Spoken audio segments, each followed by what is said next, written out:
Hello! How are we all doing? Let me know in the chat. Oh, it's busy in the chat.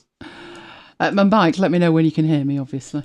Hello, Debbie. Debbie was in first, closely followed by Kim, who's being unfaithful to Kiva with Alexa. Naughty, naughty. I can hear you. Excellent. Hello, Renee. Who else have we got in here? Oh, hot chocolate. That's one of Mike's favourites, as you well know. CQ, Deb. Hello, Carol. Who else do I see in here? Paul. Bright and sunny. No. Think monsoon and freezing. And that's us here. Threat in Scotland of 6 inches of snow tonight. I love Scotland, though, and I love snow. So could we head out there for tomorrow? Oh, that'd be great. Love that. Right, who else have we got? I think we're sorted at that point. I think we've got everybody. I do. We're in. Excellent. Yay! And no trouble with YouTube tonight. Well, not yet, anyway. Obviously, that could all change. But so far, so good. Excellent. Right. What do we have planned? Right. Fingers crossed it doesn't go all funny. Oh, it's working. This is bad news, Mike. Something's going to fall off the end because that just worked brilliantly. So that's not going to last, is it? Anyway, we have the week at MacBites headquarters. Oh, we've had fun this week, believe me. Then we got an update on the Notion Tech Select thing. I'd like to say it was working, but no-ish. Maybe. So I will explain all. Then we've got some Alfred power user tips that are very, very handy. We've got some updates to pCloud that have rolled out over the whole of 2021, some of which you do not need a pCloud account for. Best kind of things, free. Last week, nobody reminded me that I'd forgotten to tell you about the Google Docs. So I've added it again. This time, instead of just adding it to the index, I've actually added a slide for it. Because if it's not in the slides, it isn't happening. So just before we went live, I said to you, didn't I? I'm 2 bits missing. What can I say? It's February. I'm never good in January or February. And this week had both, so that'll probably be why. Then we've got some freebies. Then Mike is working with time in Excel.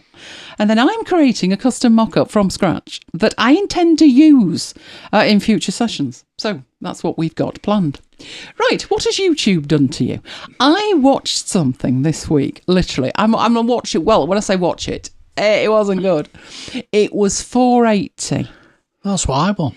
And I sat there and watched it. It was a Sherlock Holmes film from 1943 with Basil Rathbone. So I wasn't expecting 4K, to be honest. But it was better than I had ever seen it before, despite the fact it was 480p. Because they've coloured the film. Oh, it's brilliant. I had no idea the girl had a navy dress on and he had a purple hat. I'm not sure if it was supposed to be purple, but yeah, it worked great, apart from the fact it was a little bit on the blurry side. So make sure that you are watching at 1080p. And while you are down there, there is a like button. And we would like it very much if you hit that like button. That would be grand. So let's travel back in time to last Saturday. Oh, it seems like forever ago, doesn't it? When I go through this, Mike will be like, oh, she's right. I remember that. There was a Zoom meeting from hell. And I really do mean this. Have you forgotten that, Mike? I have. It's all coming back to you now, isn't it? Literally, every one of these statements was made, including I'm in the pub. And then it was the one in the pub that only had 10% battery life left. But plenty of drink. There were people who couldn't hear, couldn't see, and the first question was, what time are we finishing? Can we not have another meeting like that? That would be grand. So yeah, I spent Saturday recovering from that. All told, it was about 2.5 hours, wasn't it? It was. Oh, no wonder there's only 10% battery left. It was bad. Which took us on to Sunday. Maybe it was the hangover from Saturday that caused this. Because This has never happened, not in years. I installed Adobe Illustrator. Now, you all know I'm no big fan of Adobe Illustrator. What was I thinking? Well, actually, I was installing it for some artwork that was done eons ago, before Affinity Designer was even a glint in Serif's eye. But when I opened it, it didn't work in that either, and I realised I hadn't done it in Illustrator, I'd done it in Sketch. which is now, I think you need 14 kidneys for one installation on one machine on an annual subscription. So that isn't going to happen. But yeah, I installed Illustrator. And buoyed by my success, I followed that up with InDesign. Yeah, I was wondering too. Anyway, luckily at that point, Book Club came along to distract me from installing anything else from the behemoth that Adobe is. I'm still not sold on the book though. It's being well-being. No, not being well-being. I'm still not sold on it. It's not really me. While that was happening, you were dealing with Tesco, weren't you? I'm always dealing with Tesco. And how many bad words were said, Mike? Many. Oh, if he was grumpy the other week, that was the week he threw his phone across the room in disgust with them. This week was worse. Not only are things going up by about 50%, not even joking, the dog treats were £1, they're now £1.50. The soup that was 80p is now £1.35. So there were bad words said about that. But when he turned up with less than half of what we'd ordered, that was when the trouble really started. That reminds me, I need to finish the shopping. You do, or we'll have nothing. I've got till 11:45. Seen as though we had nothing last week. Anyway, what more could go wrong? 31st of January. You won't know this if you live abroad. Kim loves me even more knowing that I threw my phone across the room. He was very grumpy. He was very grumpy that day. Yes, the 31st of January is a most important day to those self-employed or doing their own tax in the UK. It's not the end of the tax year, but it is the day by which, if you haven't paid your tax, you are going to be fined for not doing so. However, I had other admin to do. It was actually end of month admin as a whole. I think I need a drum roll for this, put my taxes in the week before. I was 3 or 4 days early. Yeah, I was shocked as well. But I then discovered, oh yes, I did have finances to wrap up at the end of January. Once I'd done it, do you know what Mike had the temerity to tell me? That they'd extended the deadline to the end of February. After I'd done it, Mike was not the time to tell me that. But if he'd have told me earlier, I'd have been tempted to leave it. And then I'd have suffered through February as well as January. So no, all done and dealt with, which led me nicely into February, which is going to be a good month. I predict this. It's going to be a good month. It is free and open source software month. So there's going to be lots of free software mentioned in the shows, my newsletter and on the blog. So keep your eye out for free and open source software. Oh, actually, Tuesday shaped up for me. One, I can talk about free and open source software. But Mike was busy at an Excel meeting. Now, he was working on camera in the office with me in the background. So he needed a Zoom virtual background. Now, I would have thought Mike, given what he does, would have had plenty of Zoom backgrounds. But no. I have on the other machine because that's where I do most of my Zooms. Yes, Mike, but it's in here, isn't it? Yeah. It's in here where you would need a Zoom background. That, if you're wondering, was one, the one he used. And two, it's the Strictly set. I wondered that as well. Although from where I was looking at it, it looked like Alice in Wonderland. So there was Mike. For reasons best known to himself, he decided to use the first background he could find. And it could have been worse. So while he's sorting that out and getting his background sorted, the entire room was Zoom jacked. Well, Mike was just, I think I had a video on or something I was trying to watch, and Mike's at it. Look. You know, leave whatever you're doing. Look. And I turned around and let's just say it wasn't pretty. While it did actually involve a passion of his, ice cream, good taste means I can't possibly tell you what they were doing with it. Pictures of an adult nature. Actually, it's worse than that. It was a video of an adult nature. And when I say adult nature, a twisted, perverted adult at that. You'd be very glad that we're not sharing it. Let's just say that. So while he was like, oh, what's that? And where are they putting that cone? YouTube pinged me to let me know I'd reached 19,000 subscribers. So if you're a subscriber, Yay. Thank you very much. We need to plan something special for 20,000, you know. So tell your friends to subscribe. The faster we get there, the sooner we can have a special event. Which took us on to Kim Wednesday. says, don't ruin ice cream for me. You do not want to see what went on. You do not. So I'm not giving you even a clue. No, it was bad. It was really bad. Now, do you want to see what spoilt looks like? The dictionary definition of spoilt. Every toy out and she's still fed up. Look at that face.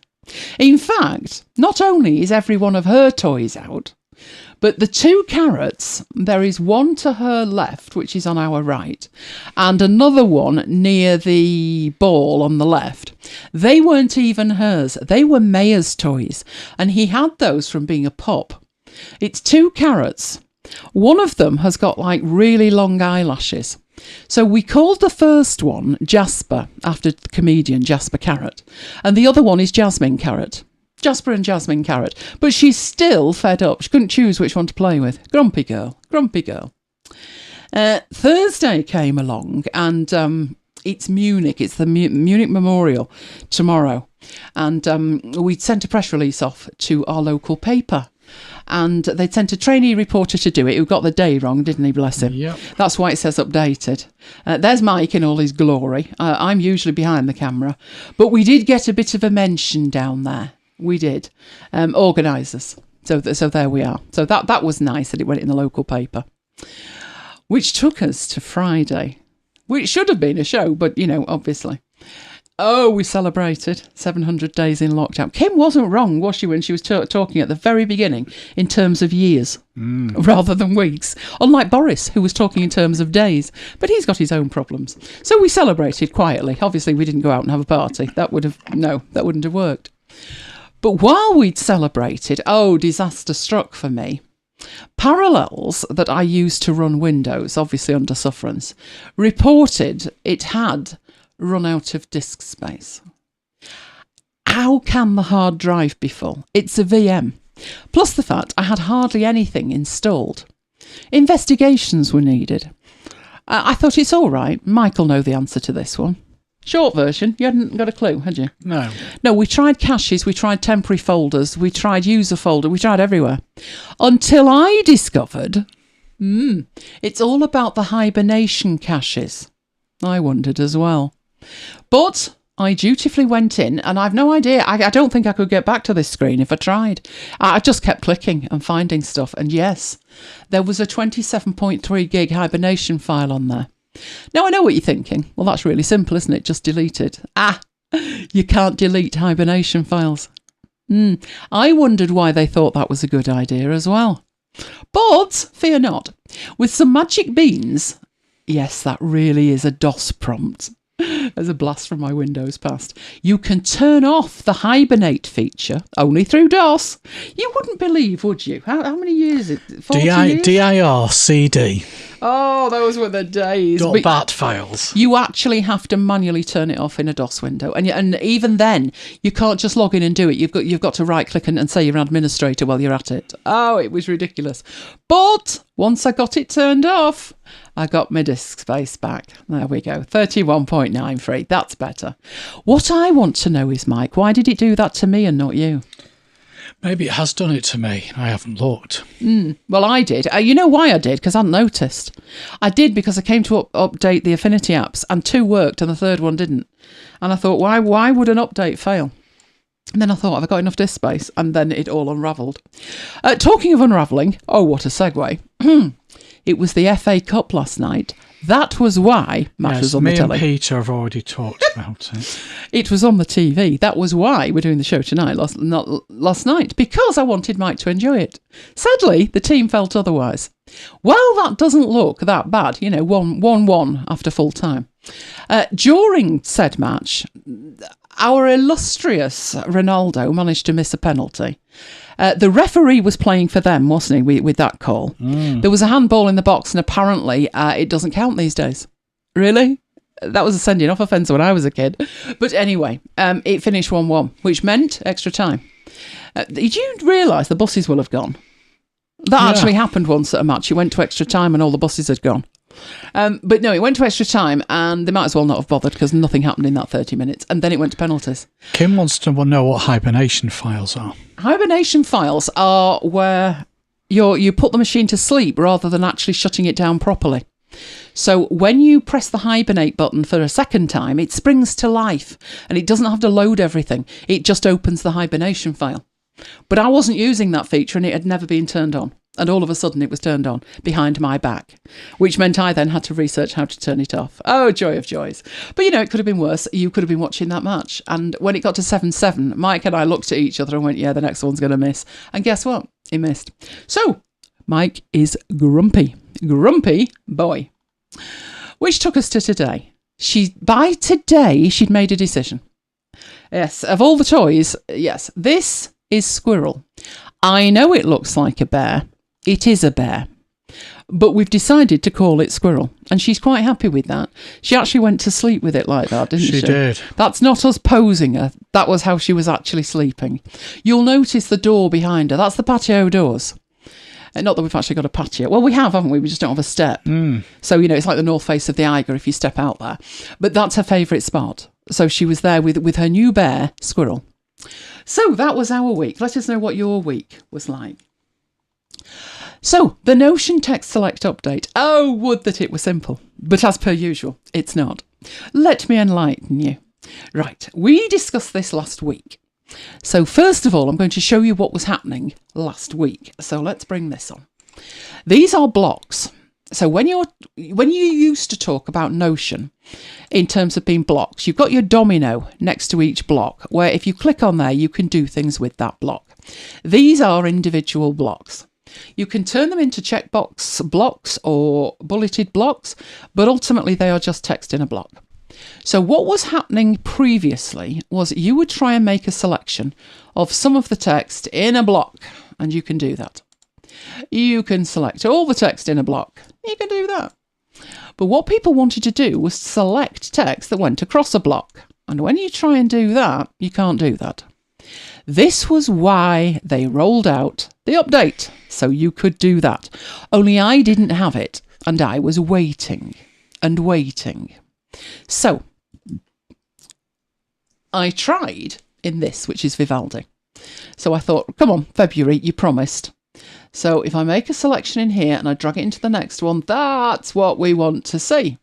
I've selected half of the first block and the beginning of the second block. And I can format that. So if I wanted to put bold on it, even though it's across two blocks, or strike through, or anything else, or even put a comment on it, I can do that. That is what we were after.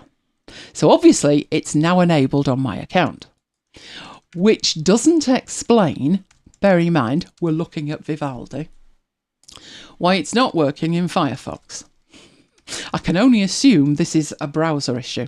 We're looking at the same text because now you can see it's struck through, bolded, etc. But if I were to come in here to change the colour of that, I still can't select from two different blocks in Firefox. So it's not an account level thing. Now it's a browser level thing. So if you think you should have it and you don't, try a different browser. Try a Chrome-based browser, because Firefox isn't playing ball. But that is what that feature actually does. So at least this week, I can show it to you. Has anybody tried that? Does anybody think that's important and you'd use it, that it would be critical for you? Because while it's annoying that it jumps around, I'm not seeing I'd want to format text in that way. But let me know in the chat. You might need to or want to. Right, let's head back in here. Next one up. Alfred Power User Tips. This came about because I was hoisted by my own petard. You probably remember me mentioning it. I had a keyboard shortcut that Eagle insisted was its shortcut. And Alfred said, no, that's mine. So what was actually happening when I used it was both of them were responding, which was mildly annoying. So I tried to fix it in Alfred, and I thought, if it's a built-in one, I can't find it. And if it's not, then I still have no idea where it is. So I got in touch with the developers, and the developers are still the two people who originally made it. Pepperills. Is it? Oh, what was this? I know she's Vero. And the lady got in touch with me and sorted it all out. But I made sure that I asked extra questions and got some extra information. So, first of all, what is Alfred? Because I talk about Alfred and I assume people know what Alfred is, but it may be that you don't know what Alfred is. That is Alfred. So I use a shortcut key and it brings up a window. Now, if you don't have a launcher, Alfred is a launcher app. There's Alfred, there's Launchbar, there's Quicksilver, there's quite a few of them. It could well be that you're using Spotlight, which is also on a shortcut key, which is Command and Spacebar. I have disabled Command and Spacebar and told it not to use Spotlight with that, but to use Alfred instead. So it does look very, very similar to Alfred, to Spotlight, but it's Alfred. Now, Alfred is Spotlight on steroids. What I used to do you remember years ago with Dad's machine, before Spotlight was a thing? I used to just install the free version of Alfred and use that, because this is how I run applications. I think how you choose to run your applications depends on when you first started using a Mac. Because we've got some friends who used OS... Both Kim and Carol have said they love Alfred. Oh, good. We've got some friends who used OS 9. And OS 9 used to have a menu button at the top where your apps were listed. And that's why things like X Menu, which is an app from the App Store, is so popular for people who are used to doing it that way. But I think if you joined the Mac revolution about 2005, 2006, then launchers were where it was at. And Alfred is a launcher. So if I was to type PowerPoint, in fact, I don't even have to get that far, it's going to suggest any app on my system that starts with the word power or has the word power in it. And then all I need to do is press enter. Now, I've told you this before, but this is so funny. I was upgrading Alfred. It was actually a big update. It was a paid-for update, although I've got a lifetime license. So I had to be careful doing it because I was transferring data. And Mike wanted something. So I said, just a minute. So I thought, I'll leave this on one side and I'll finish the setup later. And the first thing I did was use the Alfred shortcut to run the app that he was asking me about. And I got grumpy. And I said, look, you're going to have to leave me till I've got Alfred running because I can't do a thing with this Mac if I don't have Alfred. So at a very, very basic level, and it will do this completely free of charge, you can use Alfred to run your apps. So if I did that, we'd get a black screen again. So let's run something that doesn't give us any grief, like Pages. Right? You just do that and it will then run Pages. Whether it will run it on this screen or another screen is anybody's guess. Another one. But there you go. So it will run the app in question. Obviously, Alfred does a whole lot more than just that. So if I go into Alfred and we look at the preferences, which is also opening up on a different screen because it wants to, right, this is what we've got in Alfred. If you don't have the power pack, which is this bit down here, you will put in your license number and it will tell you are either a power pack user or a legendary supporter. Legendary supporter is slightly higher than a lifetime supporter. It means you volunteered money, which I did willingly. After I'd finished with this thing with Mike, I can't do anything because Alfred's not running, leave me to it. I read the thing about the invitation to be a legendary supporter and thought, give them more money. Please don't let them ever disappear. But the power pack is what gives you the extra features. But at a basic level, you can go in here and you can choose your hotkey to make Alfred appear on the screen. And then you can have Alfred do things. Now, the doing of things, really, there is the built-in features, which is your default search results. There's searching for files. There's universal actions, which we've looked at in a previous show.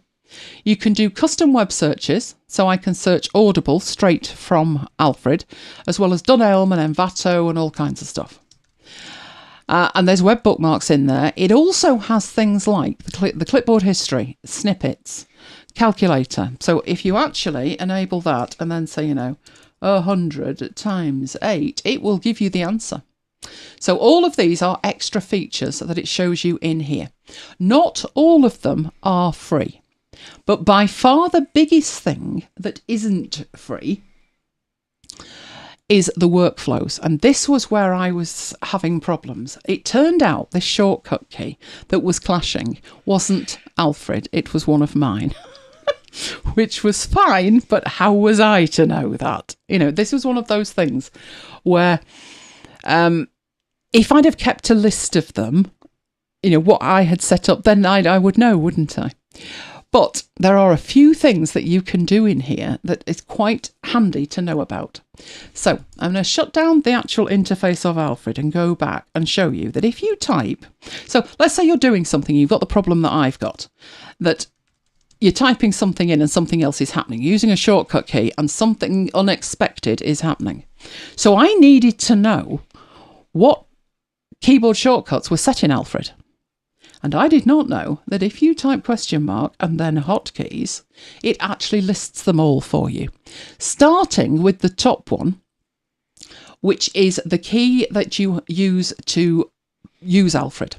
So I went for Command and Spacebar rather than anything else. Now I see in the chat we've got Carol who uses Option and Space. I've used Option and Space, I've used Control and Space.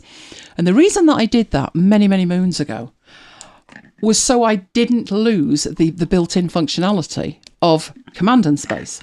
Plus the fact, on any other machine, my father's included, that didn't have a launcher on it, which my first one was Quicksilver, I had to remember to use a different key.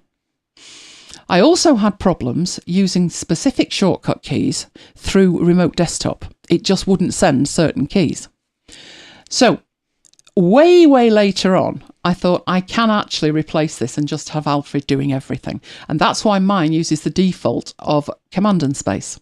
To do that, though, I need to turn off the spotlight key. Otherwise, that would cause havoc as well. But it's showing me the first most important key at the top of the list. Then, as you go down, it's giving you the feature, so the previous path hotkey, and that one is complicated. That is Control, Option, Command, and /. And I've got a selection hotkey of a double tap. Just to see these in here and tell me what the shortcut key is quite handy if there is one. So you can see here I've got hotkeys here, and it says Workflow, Colour Label. And each one of these labels assigns a different colour to a file. So I use those all the time. So just to see them in this list is so handy. So that was the first thing. Question from Patience. I thought, when did this appear? Because I've not seen that. Right. Does it give you the pre-programmed commands that already come on the Mac? No, what it's showing you is the hotkeys inside Alfred. You can get lists of that. At a very basic level, you could do that by going into your system preferences and taking some screenshots, which is what I do because I have things set up in here. So underneath your keyboard, there we go, you have shortcuts, and they are grouped by function. So most of these I have turned off, to be honest. But we've got Launchpad, there's displays, mission control, keyboard shortcuts, taking screenshots. They're all grouped together. The ones that are most important for me, I mean, these services, there's hundreds of them. Hundreds of them. To make sure that I know what they are on other machines, I just take a screenshot of the thing. The important ones are your app shortcuts, because you want to set these up on new machines and there's no way to synchronize them. So as far as I'm concerned, that's the one to take the screenshot of. You might be wondering why I have weirdness in there. The Show the Help menu one, I put that in there because I use that to navigate the menus of all my apps. The Save as PDF, which is Option S, sometimes work and sometimes it doesn't. The important one is the hoist and unhoist binder in Scrivener. For years, there was the ability to hoist and unhoist with two different keys. And then for the reasons best known to themselves, they decided to take that away. So I couldn't use the keys I'd used for like 12 years. So I created this unholy workflow. Basically, your shortcut has to be the same shortcut. So that's why they are the same shortcut. But you'll look at the shortcut and I'm not using that. I'm not actually pressing the keys for that. What I do is I set them up in here and then I write some magic in Keyboard Maestro, which hooks into that. So if we go into Keyboard Maestro and we look for Scrivener. Right, here's what happens with the hoist and here's what happens with the unhoist. And if we edit that, it's fairly straightforward. It's just setting a different key that's using the same shortcut key. It's ridiculously simple. It is. But it's necessary because of the way OS X works. So I just take screenshots of that. Right, but to get back to Alfred. Where's Alfred gone? There's a question from Kim. Okay. Can you show us the hotkey to turn a file a colour? Yes, I will show you. I'll show you the whole workflow if you like. Right, let's get Alfred back. You've disappeared again. You're obsessed with appearing on the other monitor, aren't you? Right, so that was the first thing, that you can do this question mark hotkeys, and it will show you your hotkeys listed. And the thing is, it includes hotkeys that are coming from your workflows. You can see that in the list here. These are from the workflows. So if you're looking for a hotkey because it's doing the wrong thing, you can come in here and see what is, which one's doing it, what's causing the problem here. So that was useful in its own right. But the next thing for me was, as I came into this, why aren't you moving? Oh, that's better. Right.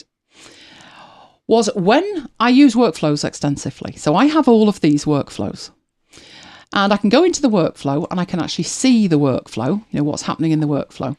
And if some of them have got keyboard shortcuts assigned to them, which the navigation certainly has. Actually, no, maybe not. Maybe not as many as I think. Things like toggles will do. So I have a hotkey there, which is Control Option Command 8, which toggles Keynote on and off. And as you can see here, I have a whole range of others that toggle on and off other applications. And they do have a shortcut key. And often I forget where I've defined the shortcut key. Did I do it in Alfred? Did I do it in Keyboard Maestro? Did I set it up at system level? So it's really handy to be able to see these things. So the second thing was, it really is hidden away in here.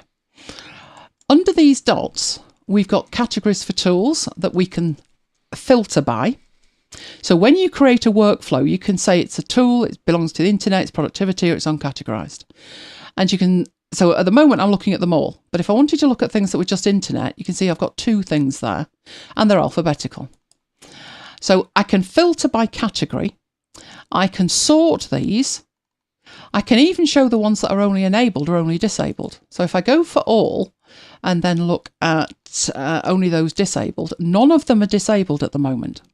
There is a reason for that, and that is after I'd fixed the problem, I then set about sorting Alfred out, and I uninstalled 29 workflows that I didn't need. Oh, it's running sweet as a nut now. But if I had some, so if we say here, show only the enabled, and I make one of these disabled, so I disable one of these, which is just take the tick out of it, and you can see there, it's disabled now. You could go into there and show just the disabled ones, which would enable you to locate stuff faster. Now, all of these options under here were quite interesting to me, because I was thinking to myself, I'd never been in there before, other than to apply a filter. Now, the reason that is important is when we come down to the display options, we now have the ability to show who wrote it. So if you look at this one here for the browser, this was for Mike, if you remember, couldn't remember to type Vivaldi. So I'm trying to train him, and it's slow going, to type browser instead, and then decide in here what runs. But you can see that the Better Zip was Robert Rezabek, and this one was written by me, and there's a load of others in there written by other people. And that is an option in here where I show or choose not to show the creator. You can also choose to show the category, in which case that would come up. So uncategorized, and so forth. Handy, I wouldn't show them all, but the interesting one, the reason when we look at these that we can see the shortcut key underneath it is because in this view option, I have got show hotkeys toggled on, but by default, it's off. So you just see that and there's no help at all. So by going in here and turning on the hotkeys, it's just a quick reminder before you even have to look inside it of what hotkeys are in action based on what you can see in here.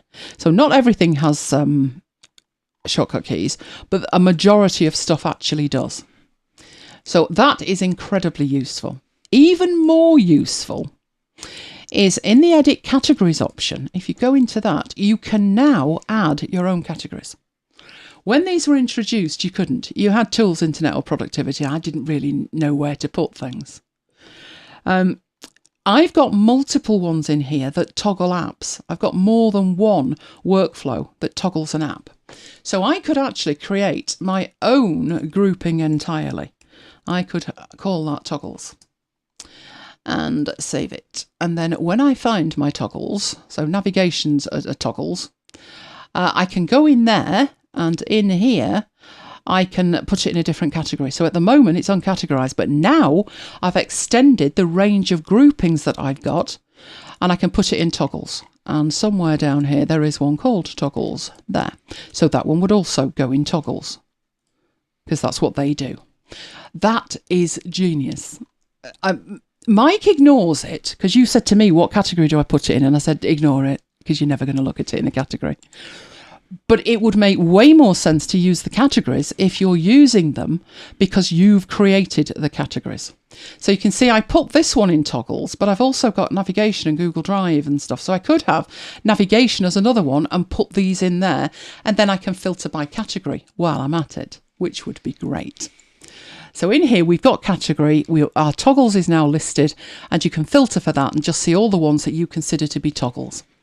Now, I don't have too many in there. I haven't actually counted, but it's a lot less. It's 29 less than it was. But when I had 29 more in here, that was just a living nightmare, trying to find anything. But if I'd have created groupings, custom groups for them, that would have made life a whole lot easier. Right, the one we're looking at is the toggles, but the one that we want to see apparently is the coloured labels, which looks complicated. It's not, because I didn't create this. This is just code. If we actually look at what it's doing, it's running a script. It's taking 0 to mean no colour, 1 to be orange, 2 to be red, and so forth. And then whatever is selected when you apply this will be applied. So if you've got 3 files selected and you choose to make them red, that's what this will do based on what shortcut key you use. So let's have a look at the shortcut keys. They are, I call this the bottom 3, so I don't find that difficult to remember. It is Control, Option and Command. But there's other ways to do it. So those are the shortcut keys. You would need this workflow for this to work. But there's the shortcut keys. Right, if we move that to the side where we can still see it, and we bring on a file here, we haven't got any data in it, but we'll make a new folder. That's what we'll do. Right, and put that there. And then we will duplicate that, because we're not worried what they're called. We just want some folders or files, doesn't matter. Right, so with this first one selected, won't do us any good to use 3 and 0. Because that's going to give it no colour. But technically speaking, if I use Control, Option, Command and 1, 1, it'll make it orange. So did it actually do that? Are you doing that? Are you not doing that? There's potential in here that this is clashing with some view options. Yep, it's changing the views. So what I don't use those keys much. What I do is this. I would grab one or more of these and I would use a double tap, which sends them to Alfred. And in here, you also have all of these labels. Only now you don't need to remember which shortcut key is which. I could just type in there, orange, and do that, and both of them will get an orange dot on them. I could grab 2 more, and remember I'm using the keyboard shortcut, we're going to Alfred, in it's one of the features, it's in here, Universal Actions. I am double tapping the Control key. So I'm selecting the folder and I'm double tapping that key. When I do that, it passes what I've got selected to Alfred. So you can actually hear me tapping that twice. And if I want them blue, I just start to type blue and then press enter and I get these dots next to them. If I don't want them to have anything at all, let's grab them all and do that again. And just this time put no, as in no label. And when I press enter, the labels disappear. So that's how I actually use it. Right, let me... Carol said, where do you get There's a whole website, there's a whole community dedicated to it. You can find them on people's individual websites, or you can actually go to the Alfred Help website, and there's a whole section dedicated to it. If you're interested in the one that I've just demonstrated there, which is, you've done it again, you put it on the other screen, which is the workflows, this colour label one. What I can do is I can from there export it, and it's called colour label, It says who it was created by, but I edited it to make it work, and I can export that, and I can put that on the desktop. So it's called colour label there on the desktop. There it is, and from there, I can do this if it's in a mood to let me, which right at the minute it's not in a mood to let me, is it? I need that one. That's what I need. So let's grab that and put that there. Oh, you're kidding again, not sign in again. Oh, it asks me that at least 3 times a week. And it's signing me in automatically, like I wanted it to in the first place. Right, so it's in there. So let's grab this, grab that up there, and put that link in, and you'll be able to download it yourself. So let me go get the chat and paste that in. There. What do I mean when I say double tap, double click? No, it's not a double click, Paul. It's a double tap. So in here, in your features, they have completely changed this lately. It's now called Universal Actions. It didn't used to be called that. But it is actually, it's the control key, but you do actually hit it twice. So instead of pushing and releasing the control key, or pushing and holding it, you do it twice. So if I put that right near the microphone, it's 2 taps, and then you let go. And that is what passes that to Alfred, and it does it with anything. So if we've got this file here, it's selected, and I double tap, it passes that file to Alfred for you to do anything with that's in the list. Apply colours, zip the file, or anything that's in the list you can do with that file. So if I wanted to create a zip of that, all I'd need to do is make sure that it's selected, double tap control, and then type in compress. And it will say compress with better zip. How would you like it done? Well, I'd like it for PC, which means it doesn't send the dot files. I then do that and it will zip it. And you can see you're getting a progress bar of it zipping it. Shouldn't take that long. I'm going to put it on the desktop. Remind me later. And there is the zip file. And it means I don't have to right click and I don't have to do anything but use Alfred for it. Okay. Random question. Have I tried liquid text? Yes, I have. And another one called Margin Note. Both of them are incredibly, incredibly useful. And as to which is best, it depends on your actual requirements. But I have, and I think we've done demos of them. Can you just have a quick look and see what shows they were in? I've definitely done demos of them. I did a very quick demo for one of them. Let me have a look which one that was. That would be in the studio. So let's whip into here and have a look. It was a 10-12 minute thing. Working with PDFs in Margin Note, it was. And you won't find it on YouTube. It's an unlisted video. But let me get the link of it. Copy video URL. It was for when I was in Second Brain and people wanted to know about Margin Note. So Margin Note was the one I was using at the time. So let me get that one in there and I'll see if Mike can find the other links. Right. There we go. So I think we've got it set up that people can send links. So did it not appear?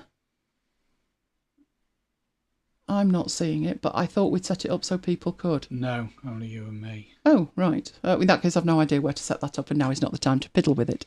But we will come on to that. So, those were just a few things in relation to Alfred that I thought were worth mentioning. Where's Alfred gone again? Where have you disappeared to?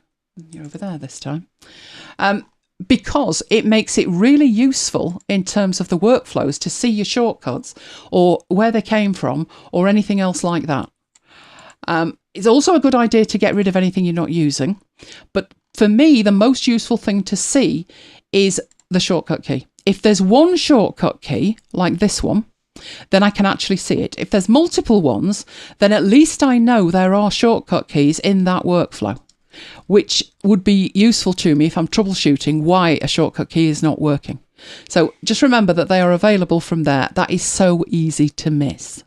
I've certainly typed things in here, but it's so easy to miss the options down here that you can actually see the hotkeys. So I thought I would mention that and cover that.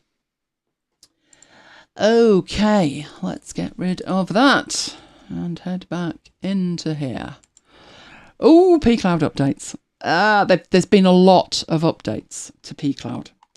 pCloud is a cloud service in the way that you would have a cloud service for Dropbox or iCloud, if we want to call that a cloud service, and any of the others. But they have extended what they're actually doing. So, in the entirety of last year, they have added an awful lot of features. So, let's go off and have a look at some of them. So, I have logged in here. Whether it'll keep me logged in or not, it's a whole different business. But this is my pCloud account. So if we toddle off to there, you'll see this looks pretty much like any other of my cloud services or any drive that I've got. They all look similar. But what I've done here is, let's go into that. Right, this is just a blog post on my blog.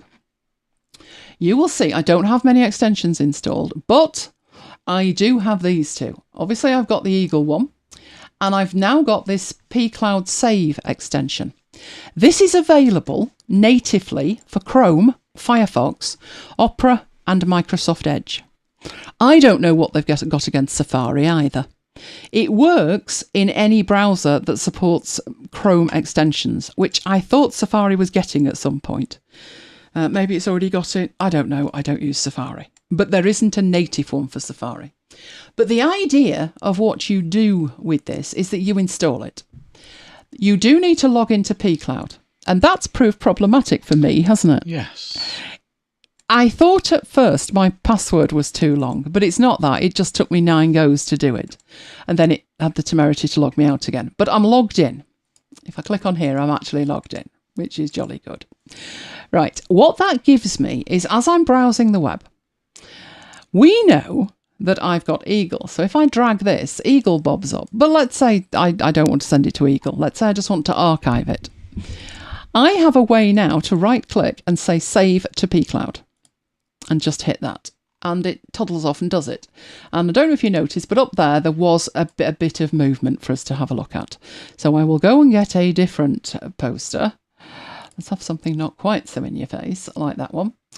As I say save to pCloud, if we all look at the shortcut in the top right, you will see that it says 1, it turns green, and it's uploaded it. So there is no stopping and asking for names or anything like that. It's just going to save it to the cloud. So this obviously is my pCloud account. It makes a folder called pCloud Save when you install and run it for the first time. So that's what that folder is. Otherwise, it wouldn't be in the root of the thing, would it? Because you know me, everything's parrot. But if we go into it, and again, I have no idea why it creates a folder called Co. Your guess is again as good as mine. But there it is. And inside here, you will find the things that you've saved. Now, what it does with it, it keeps the name, which is the bit at the end, from mastering text styles to the end, and here to the end. It keeps all of that.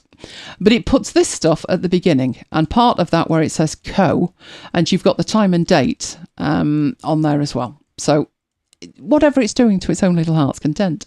But you actually then have the images that you've got from going around the web. So you do need the extension for that to work. You do not need the pCloud application installed on your computer to do that. You only need the extension. So that's the first thing that they've done. Now, the second thing they've done is provided you the ability to find files on pCloud, which is obviously remote, from your computer. Now, to do this, you do need the thing installing. And I don't have it installed. You need the app installing on your Mac. So I'm about to switch over to Mike, who's good and ready, aren't you? Yes. With everything pressed and things. Yes. Right, so Mike's going to demonstrate this. So bear in mind, I can't see your screen too well, not without a pair of binoculars. But all Mike needed to do was show you that once you've got the client installed, it appears in the menu bar at the top. Which menu bar are you actually on, Mike? This menu bar. That's the one there, right. So within there, you've got pCloud. And as you hover over that, you have the option to search. So you happen to have a picture of Lola hidden away somewhere, don't you? Yes. So let's search for Lola. There it is. It's found it. So double click on that and it will actually open that as well. There she is with Squirrel the bear.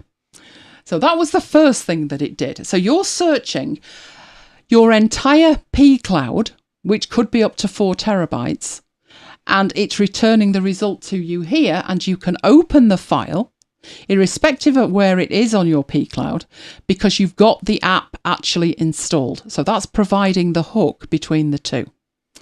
The second thing that enables you to do, I mean, obviously, if you want to just show the Finder, that it mounts it as a drive in the Finder. So you can actually see the contents of your pCloud drive in the Finder. But because it does that, it also has the ability to back up any folder that is local to you to your pCloud. So if you bring up the preferences of pCloud, Mike,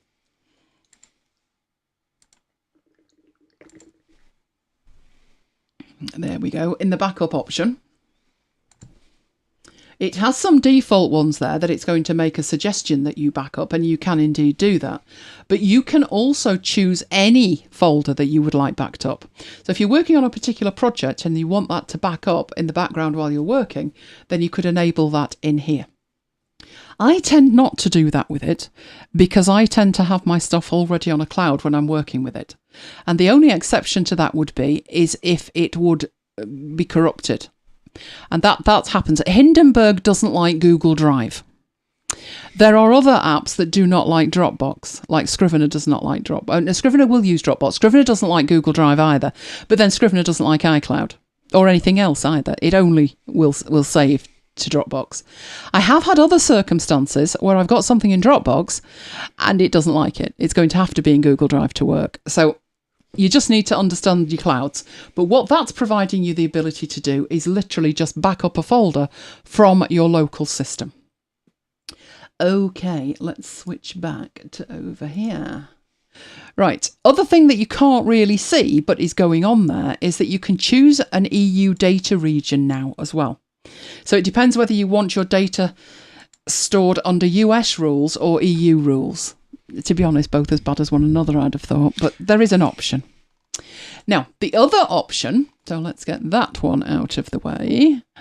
The other option in here is, this is the bit where you do not need a pCloud account at all for this to work, which is really good news because this is rather cool. So I am going to click on the link and show you what that is and bring it over here. Right, if you go to transfer.pcloud.com, which is this bit up here, it will show you this page. You will see from in here, I am actually logged in, and that's how it knows who it's from. But it wouldn't matter if I wasn't logged in. It would just be blank. You don't need a pCloud account to use this. You can send files up to 5 gig. And as it says, it's 100% free and you don't need to register to do it. All you need to do is drag and drop the file onto that window and then put a send to recipient in there and a from, and you can put in the message that will be optional, accept the privacy policy and then send the files. So that is actually quite useful, particularly for people that you are requesting files from. Although there are other ways to do that if you have pCloud. If they don't know, if it's too big for email and they don't know how to get it to you, then just send them to transfer.pcloud.com. They don't need an account and it's completely free. And that file will then arrive with you. It won't send the file as an attachment. Obviously, it will let you know that that file is there and then you can go up and get it. If you have a pCloud account, then even better, because what you can then do is save it to pCloud and have access to it that way. Right, could I remind you which after hours we shared how to save Vivaldi settings to take to a new Mac? Can you have a look for that, Mike? I'll have a look. It wasn't that long ago, and it was the Vivaldi series, and it was the last part, if that's a help to you. Right, and the other thing at the moment with pCloud, so if I go to my pCloud, which I have got in another browser, multiple browsers dancing around here, they are now offering 4 terabytes, and there is, in fact, I'd have to be logged out, wouldn't I? Oh, if I log out and I've got logged back in again. Oh, I'll tell you what, I'll log out and we'll have a look. Right, here you go. So this one, if you sign up for free, you get 10 gig of storage, which, you know, is more than Dropbox, isn't it? So you could sign up and get a free account. I would suggest, if you think that you would like more storage, that you wait until there's a deal. There's usually a deal around Christmas, Black Friday, and the year we got ours, it was St. George's Day, which is the patron saint of England. So that is the 23rd of April. So not too long. But they do have individual plans. I'm sure I didn't pay that for 2 terabytes. But they're 65% off at the moment, so that's probably not too bad. There is an annual fee if you want to pay an annual fee, but, you know, the best value is a lifetime deal, by far. You'll also notice in the pricing that as well as individual, there's a family plan. And we did look at the family plan. It's 2 terabytes, but it can be shared with up to 5 users. But Mike and I aren't sharing data, are we, Mike? No. We're not doing that, no. We're territorial with our data. So, like I say, you can now get 4 terabytes as well. And that is what pCloud have added. Right, let's have a look at the questions. Carol says, does it slow down the Mac if you upload and work? Depends on how much you're uploading, Carol. Obviously, there will be some impact. Half the time you don't notice. If you are uploading lots and lots of data, then you will notice. But if it's just an odd file, you will hardly notice it. And I'd have to caveat that with depending on the speed of your internet. I might not notice, but you might notice if you were suddenly on a very slow connection. But no, I haven't noticed it be that problematic in terms of uploading it, no. Have I missed any more questions? I'll leave that to Mike to find out if I've missed any more questions. Right, let's get these out of the way and head back into here. Oh yes, the Google Docs in the real world. This came up when we were looking at the fact that Google have changed Google Docs, the actual document part of it that's more akin to Word. They've actually changed that, so it's more block-based. And I said I'd actually started using it. Now, this was nothing to do with the fact it was block-based. This was just I had a need to do a specific job. And as soon as I think of that, I think, and where are we putting that data? And I thought about it, and it's like, well, what do I want to do with it? And I wanted to have text. I wanted to be able to format it. I wanted to be able to edit it. I wanted to be able to put my own comments on it. And I thought, oh dear. And then, you know, Notion, not really the place. Craft, not really the place. While they could have done it, it was just like, yeah, but that's, you know, I don't really want it to look like that. I want it to look like a document. So that was when I turned to Google Docs. So my Google Docs are here. There's my drive. And in here I have book notes for the book Range. So it was a summary of David Epstein's Range. Now you can see I've got book notes in PDF format. That is actually some post-it notes that were just scanned. This is where I worked on it initially, which was in Word. And then I decided I'd lose it. I thought if it's in Word, I can do everything I need to do with it, but I'm going to lose it. Whereas if it's in Google Drive, it's not going to get lost. And it might as well, if it's going into Google Drive, be native. So I can use all of the native features. So that was what I did. So this one is a Google Docs version of the notes that I made from this book. So what were those requirements and why did this meet them? Well, over here, I've got my outline of the book. So these notes, if we look through them, these notes were actually run through Otter, which took an audio file and transcribed it for me. So I could then read it, highlight it, you know, the bits that were important to me. By formatting it natively in here properly, I get this down this side. So I can go to key insight number 6 or up to 3 because it's a clickable index to it. So that was one of my requirements. Yes, I could do that in Notion and I could do that in Craft. But again, you've got the problem, it's in Notion somewhere, but where? And the search has been broken for 6 days on Notion.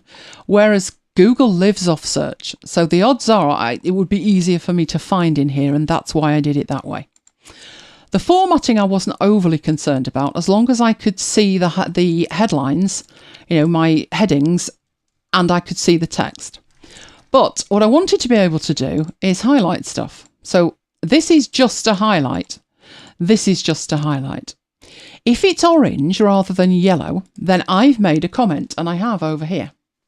So I made a comment to myself that the UK version actually has a different subtitle, which seems ridiculous. And then as I've gone through, I've highlighted bits that were important to me. So we were going to be talking about this in book club, and I wanted to have an overview of the whole thing in front of me. So I'd been through it and highlighted it, and where things like this comment said something more to me. So what it's saying is, a generalist is able to find creative solutions to tough problems by thinking outside the box. That's a sweeping generalisation, isn't it? So I actually had a problem with that. I thought, well, yeah, that's great, but you can't predict it. So I've put my own note there. So when I'm talking about this in book club and we come to that bit, I've got my notes there, but they're not in the actual notes themselves. They're off to the side, which means that I can hide them. I don't have to look at those notes, but that's where I've actually put my notes. And as we go through this, that's pretty much what I did all the way through it. So this was actually an entire file that was transcribed with just my highlights on it. You can see there aren't actually many highlights for some of it.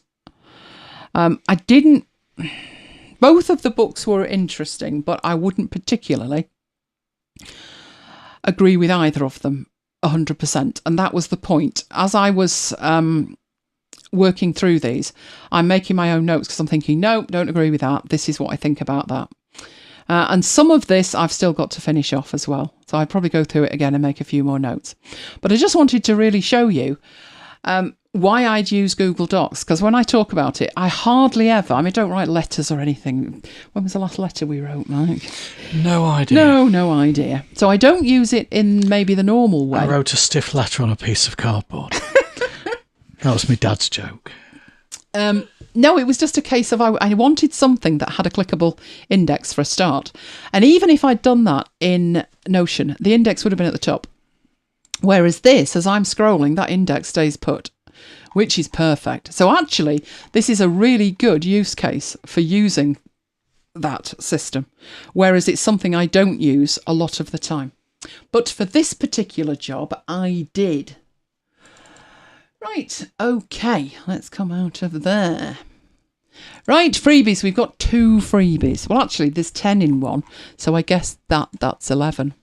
But the first thing we've got is more free logos. We've looked at a couple of sites that do free logos, but Carol Little sent me a link to this one. And there's some very nice logos there. So it is logotouse.com, and they are rather nice. So go and check that one out. And the other one that I've got is colour palettes. So Shutterstock have blog posts every now and then, and what they do is they put like 10, maybe 6 to 10 different colour palettes, and they're usually themed. And the theme this time is Westerns. So that's the link you need, Western-chic-colour-palettes, QR code, which I will put up again at the end. But the ones that they've got they are all a Western theme. The actual imagery looks like a Western theme. Yeah, they could be used for other things, obviously, but nice and warm, the majority of them. And browns, oranges feature a lot. This image, I'm not keen on. Yeah, he's got strange eyes, hasn't he? Lola would have the head off that. But I do love turquoise. I do. So the turquoise one in that one, and also turquoise in that I think is really nice as well. Some pastel shades too. And again, more turquoise, although that one's called copper. And then some bright ones together with one that I would never use. Denim blue and pink. So not happening. and some bright ones, like I say. So you will find those at Shutterstock. And all you would need to do with them is use your colour picker. Don't forget your colour picker. I'm hoping that you're using Colour Snap 2, which was the one that I demonstrated a few weeks ago. If I bring that on, where are we heading? You're not going to come over here now, are you? Yeah, there we go. Where I hover over it and then I pick up a colour. And it shows me the colour. So that was one we demonstrated a couple of weeks ago. So it's time for Mike and Excel. Not yet. Not yet. Not until he's ready. Not until he's pressed record. No, I've pressed record. I had something else on the screen. Oh, really? It wasn't that thing from the other day, was it? No, it was the Please chat. God, not that again. It was the chat. Oh, that was just scary beans. My Apple Watch is showing the Apple logo. Oh, that's not good. Have you killed it? I'm wondering if it's doing its update, because it keeps saying the next update's out. It has been doing for weeks. Oh, no, it doesn't normally do an update by itself. Oh. Or maybe I've killed it. I only put it on charge. It should have the Apple logo because you can't update it unless it's on charge. So if it's on charge, don't touch it. Leave it be. I'll leave it be. Leave it be or you'll break it, Mike. Right, are we ready to transfer to you? Yeah, go on. Whee! Go on. Excellent. Right, okay. Time. Where's me first sheet gone? I've lost my first sheet. This is the wrong file. That's right. That's just bear with me a second. Oh, now we're having to look at your desktop and we're all hyperventilating. It's all right. Counselling will be available at the end. Right. Okay. This is strange. I've lost a file. Was it? No, it's that one. Oh, dear. I've got two files with a similar name. Right. Okay. Let's get on with it. Times today. So dates for the last 3 weeks. Times today. What you will see is in A2 to A5, I have typed a number of times, and literally you just type the times in. So if I go to A6 and I type 23:59, it's going to treat it as 1 minute to midnight. If I go to A7 and type 11:59, don't they call it, was it ... Renee said in Holland? They don't call it a colon. No, they call it ... or is it semicolon? It's .comma or something. I'm sure Renee will let us know in the chat. But 11:59 space colon PM. And that is also treated as a time. As long as you put the space in there, it'll treat that as a time. Now, if I select those cells and then I go and format those cells as general, what it's showing you is a numerical value. So just like I told you a few weeks ago that dates are a numerical value, and the date is basically telling you how many days there are from the 1st of January 1900 to that specific date. Times are also represented as a numerical value, but with times, the value 1 represents 24 hours. So 6 o'clock in the morning, which is a quarter of the way through the day, is 0.25. 12 o'clock, which is halfway through the day, is 0.5. 6 o'clock in the evening, which is 3/4 of the way through the day, is 0.75, and so on and so forth. So 11:59 PM or 23:59 is almost midnight, so it is almost the value of 1. In D1, I'm going to put a function. I'm going to put equals now, open bracket, close bracket, and that will show me the date and time. So it's showing me the date and the time now. It doesn't tick over second by second. You could probably write a macro for that to happen. But every time you do a recalculation in the spreadsheet, it will update the time and the date in there. So I'm going to format that as general. And that is showing the day element or the date element and the time element. And then I'm going to format it using the more formats, you'll be glad to know my watch has come back to life. Good. And let's go to custom and change that to HHMM, which is hour and minutes, and click OK. So if you just want to show the current time, the easiest way is to put equals now into a cell and then format it as time. Now, 1 hour, if you think about a 24-hour period, so here's a bit of maths for you. If you think about a 24-hour period is the value 1, then 1 hour is 1 divided by 24, or 1/24. So if I go to A11 and put equals 1 divided by 24 multiplied by 6, that is going to give me 6 hours. And 6 hours, we know, expressed as a decimal is 0.25. If I put equals 1 divided by 24, that is 1 hour, and multiply that by 12, that's going to give us 12 hours, and the decimal equivalent of that, as I mentioned before, is the 0.5. So that is the basics. That is how time is working behind the scenes. So as I said, just like dates behind the scenes are numbers, times are also numbers, but times are fractions of 1 represented or displayed as a decimal. Okay, so let's go on to demo number 2. I'll just see if there's any questions. There's lots of comments. Lots of comments.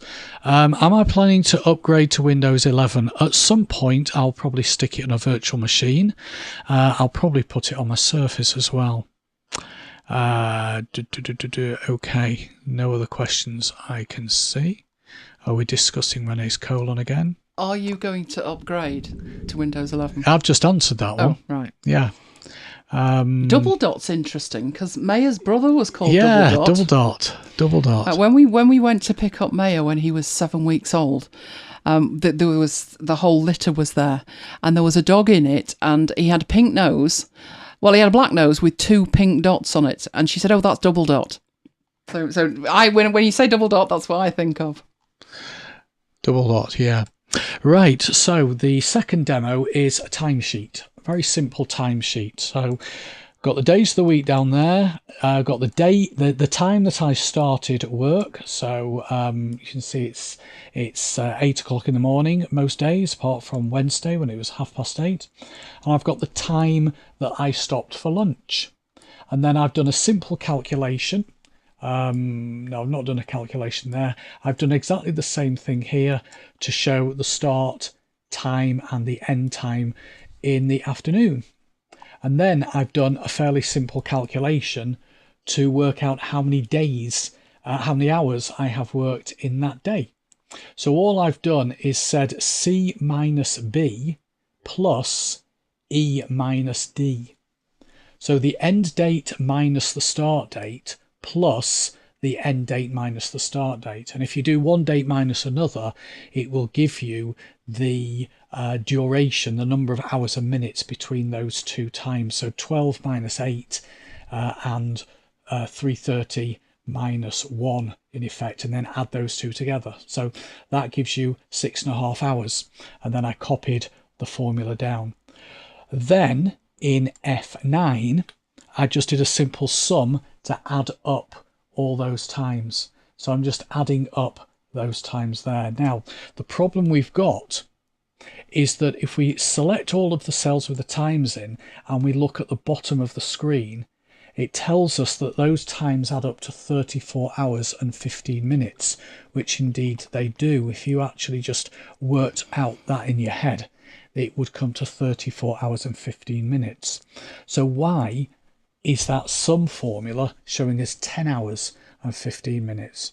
Well, what it is unless you apply a certain format to the cell with the total in it, what it's actually showing you is the difference between the true total, which is 34 hours and 15 minutes, and 24 hours, because it's 24 hours in a day. So if I went to that cell there and changed the format by applying a custom format and put the hour in square brackets like that, wrong square bracket, that square bracket, then what it's going to do is give me the correct result. You can actually see in the preview there it is 34 hours 15 minutes. So I'll click on OK there. So that is a formatting issue. It's not a bug, it's just the way Excel works. So if you have a total, and the number of questions I've had from people who've been to my blog post that I've written about this, people are saying, why isn't this working? And usually because they haven't read the blog post, because that explains all. But basically, if you've got a time that is over 24 hours, then when you use the normal format, which is hour minute, then it'll just show the difference between the true total and the 24 hours. But if you put the hour bit in square brackets, then it works. And that is just done through the formatting. Okay, I'll just see if there's any questions on that one. Doesn't look like there's any questions on that one. Okay, so the third demo is time differences. So what I've done here is I've put in the dates for this year and next year when the UK and US change their clocks. I know I could have done it for every country, but it's just a demo, so I've kept it simple. And I do a lot of work with people based in the US. So round about this time, March, isn't it? We have our good old do not copy and paste week, or do not copy and paste fortnight, when your clocks, US clocks, go forward and ours don't go forward for another 2 weeks. And then the East Coast is 4 hours behind, and then it goes back to being 5 hours behind. So I've written down all the dates there, and I've just written down which country is changing on those dates, and then I've manually typed in whether it then is 4 hours or 5 hours. So I want to pick a date. A random date will do, but I'm going to pick one for the first demo that actually exists in column B. So I'm going to pick the 6th of November 2022. And for the UK time, I'm going to put 1400. And I want to calculate what the US time would be. Now, it's not as simple as just 5 hours behind. It needs to be looking at the date and then looking at the number there. And to do that, I'm going to need an XLOOKUP. So equals XLOOKUP. And I'm looking for the date. And I'm looking for the date in that column there. And I'm looking to return the value from that column there. So it's going to look in F2, it's going to pick up what's in there, which is the 6th of November 2022. It's going to look down column B, and when it finds a matching value, it's then going to look down column C, and it should return 5. If I set that format to no format, then it does return a 5. It's because that format was set to a time format. Okay, so that isn't telling me the time in the US, that's telling me the result of that XLOOKUP. So let's just undo that, because I do actually want to display a time in there. What I then want to do is I want to take the result of that XLOOKUP and I want to divide it by 24. Oops, what I've done there, just undo that. Sorry, I want to divide that by 24. And there we go, that gives us, that should display as a time. Got a minute. Do I want to multiply that by 24? If it's 2 o'clock in the UK, then it's 9 o'clock. I think I've missed something out there. Bracket blind. No, I don't think I'm bracket blind. Is it multiplied by 24? Just bear with me a second. Could be bracket blind. No, I'm not bracket blind. Let's look up F2, B2 to B10, C2 to C10.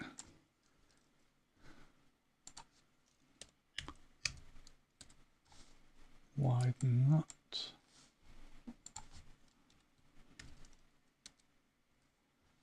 and show that as a time.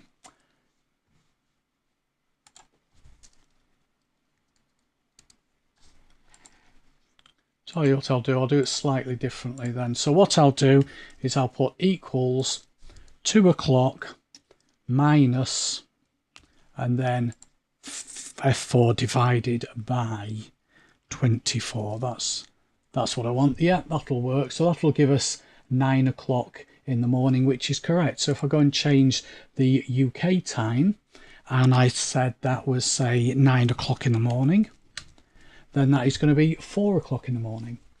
If I chose a date that didn't exist in that list there, then what I'd need to do is change the XLOOKUP. I'd need to specify the match mode as exact match or next smaller item. And that way, let's say I chose the 30th of October 2023, because that doesn't actually exist in that list, it's going to go and find the closest one to it, which is the 29th of October, which is 4 hours. And then that formula is calculating the difference between those two. Okay, so the last demo I will do, and I will just check if there's any questions. No, I don't see any. So the last demo I will do is going to be epoch. Now, epoch time is a 10-digit number that represents the number of seconds that have elapsed since the 1st of January 1970. Databases often store date-time values as epoch numbers, and what we've got here is the table of entries from the Munich 58 tribute book, so very timely considering tomorrow. The date and time column is showing the date and time that the entry was added to the book as an epoch number, and that's how it's stored in the MySQL database in WordPress. So that's not something I've generated myself. This has come straight out of a table in WordPress. But I need to show the date and I need to show the time. So I've got two separate columns here. And to calculate, to convert the epoch date and time into just a date, it's going to be C2. I think I need a bracket actually. So yeah, C2 divided by, this is where I need my notes because it's 86400, which represents the number of seconds since the 1st of January 1970, plus date 1970, 1, which is Excel's way of generating a date. And then format all of these cells just to show as date. So there we go, there's real dates. And then to show the time, it's going to be C2 divided by 86400. It's actually exactly the same formula, plus date 1970, 1. But then format those cells to show as time. So that is how you can show the date and the time from an epoch date or an epoch number. Okie dokie, that is it. That is the wrap up of the 4-week series on dates and times in Excel. So, last chance for questions. Do we have any questions? Yes, worked perfectly in rehearsals, Peter. It did. It always does. Yeah. Well, actually, I'll tell you why. Maybe I typed something wrong last night because I was doing it. I was prepping it whilst watching the match, and I was obviously distracted. That explains it all. Yes. Right? It does. Right, let's get that back and click there. Simon says, wow, a rare moment of Microsoft adopting an old Unix idea. Better than having ideas of their own, obviously. Yeah, you're right, Simon. It's the number of seconds in a day, not the number of seconds since the 1st of January 1970. I was going to say, because that would change, wouldn't it? Yeah. And it would be heckishly higher than that. Right, okay then. let's switch to Affinity Designer, where we're going to create a custom mock-up from scratch in 2 ways. Oh yes, different things that we can do. Right, so let's get into Affinity Designer before we go any further. I did have Affinity Designer up because it's misbehaving again. Right, I'm going to start totally from scratch, but I'm going to work from a couple of screen caps. So first of all, I'm going to make a new file, and this is something that I will use in the future in my presentations. And my slides are 1280 by 720. Slides are vector, so if I choose to show them at a bigger resolution, they'll still look fine, and they do. I make sure to make that work that the images are much bigger than 1280 by 720, and therefore if I need to export them, which I do at 1920 by 1080, then the bitmap based graphics work as well. But it's easier for me to work. I've tried working at 1920 by 1080 in slides and I just can't do it. The fonts are all weird sizes and all kinds of stuff. So I'm going to start with 1280 by 720. And I will create an artboard. So in essence, what I'm doing is recreating the environment that I'll be using this in, which is a slide app. So create that. Right, I will put mock-up, although it doesn't really matter what it's called at this moment. Right, I do have some screenshots. What I'm looking to create is, you guys know that I have a lot of screenshots that I use in a presentation. In fact, we could go and have a look at some, couldn't we? Some that we've used tonight. So way back at the beginning. Keep going. It was Thursday, I think. There we go, Thursday. We had this, and this is how I tend to show a page from a website. That is almost what that looked like, minus the adverts, lined up to the middle, etc., and I can scroll it. What I don't do, I used to do, but I don't do anymore, is I don't try and put the Chrome of a browser around it, because if I do, it dates it, particularly if it's a real browser. So I looked at some presentations from like 3 or 4 years ago, and I looked at Chrome and it was like, oh dear. Chrome doesn't look like that anymore, so straight away the graphic looks dated. So that's why I don't put any Chrome around it. But it would be nice if you could, and not have it date anything like as badly. And that's what I'm going to create with this mock-up. So I will be creating it. Where are we? That one. That's where we were. With an eye on what it looks like, the browsers these days look like, but not actually trying to replicate that, all of it. So if we look at what we've got, that's Firefox. So there's quite a lot of buttons, and look at the style of the tabs at the top. And I'm looking to create something like that without having to have that where I take a screenshot, and every screenshot I take, I've got to take out half of the interface. So what I did was I started off by taking a screenshot of that and a screenshot of Vivaldi. So I'm just going to drag into here. That is way too big, but there is a screenshot that should fit nicely on here as a reference point. So that's one of them. That one's Vivaldi, and this one is Firefox. And for reasons best known to itself, it's opened that separately. So let's get those in there. And they are my reference points. And that one doesn't look great, does it? Right, so let's have a look. That one is Firefox, which makes that one Vivaldi. Now, like I say, I'm not looking to replicate these. What I am doing is just trying to get something that's ballpark. So let's get these. What on earth are you doing with this? I think that one needs to go down, not up. That's right. And that one the same. There we go. I'm interested in the Chrome, but not overly interested in the Chrome. So the first thing is I'm going to need a background, and this is Biggles, so it does have rounded corners. I'm going to need some of these symbols, but probably not them all, because I'd want it to look quite clean. But I also want it to be very clear it's a browser. So I'm looking at the interface. Right. Also, do I want it light or dark? My preference is for dark, so we'll stick with dark. So these are going to be my reference points, so I'm going to lock those, but I can toggle them on and off. But first of all, what I'm interested in is getting a background together for that. Also, I'm probably going to want to shrink this down a bit and not have it touching up against the edges.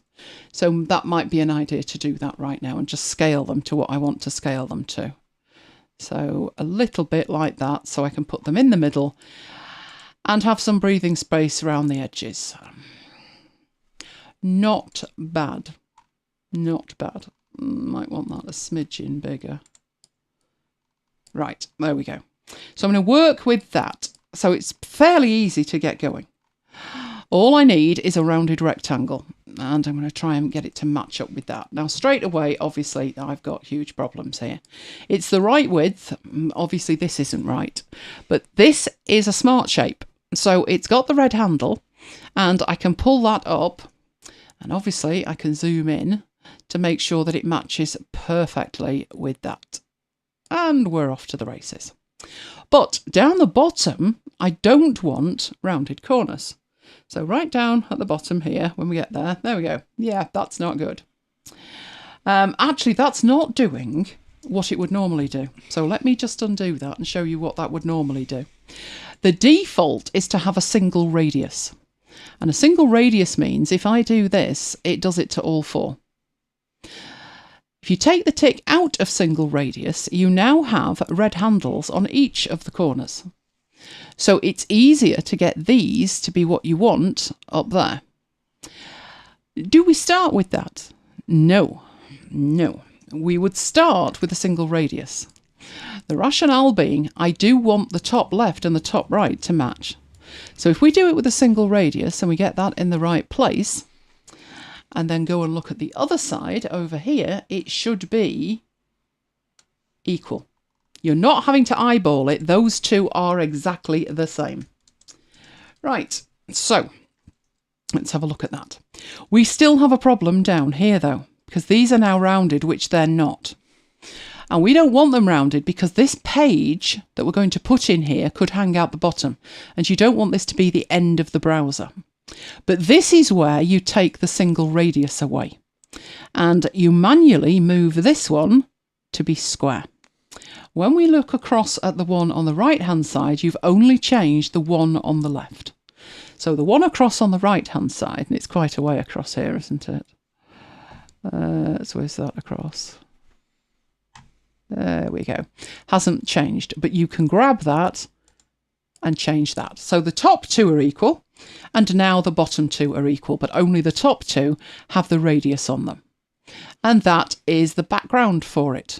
Now, obviously, at the minute, it's dark, it's light, but we'll worry about that shortly. So, next step to think about, probably the next thing to get on there, is work out how much of that needs to be where the tabs are. And the easiest way to do that is to move it, and then you can eyeball here that it is from the top edge to this part here. So one way to do that is to grab hold of this, draw in there, so you've just got the height right, and worry about the rest down the line. I could do it where I get the rounded one, but I could also put this inside it, and then the rounding that would happen, and I think we need to go further here, don't we? That's the edge of it.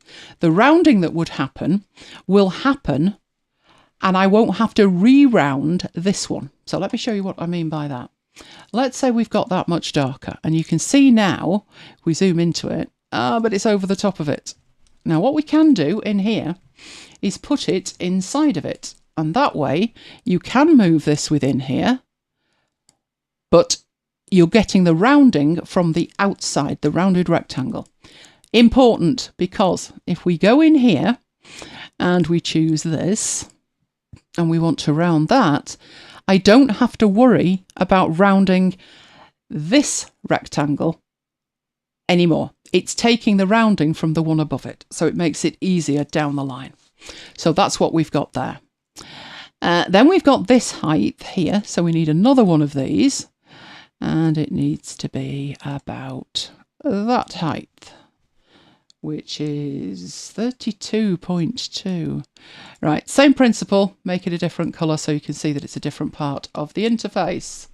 So let's make that one darker still and move that across and get it the right width. So you're building up the background of it. Obviously, the bit that is going to determine that this looks like a browser or starts to look like an app starts with these symbols here. Now, we could take these, but they're pixelated already. And we don't want anything that's pixelated because we need to scale this up, or at least have the ability to scale it up. So we will start off by drawing around there. 10 points looks about reasonable. Let's get that and put it in place. That looks about right. So let's pop these over the top of there and get that one lined up, and they're all in the right place. Right, let's grab them and move them. Obviously, we need the colours. I need the colours correct. And the easiest way by far of doing that is to select the shape that we're going to colour. Now, I'm holding the mouse button down as I'm dragging this across. Left mouse button is down, and I'm hovering to pick up that colour, which puts it in the eyedropper there. All I then have to do to apply that is to click it from there.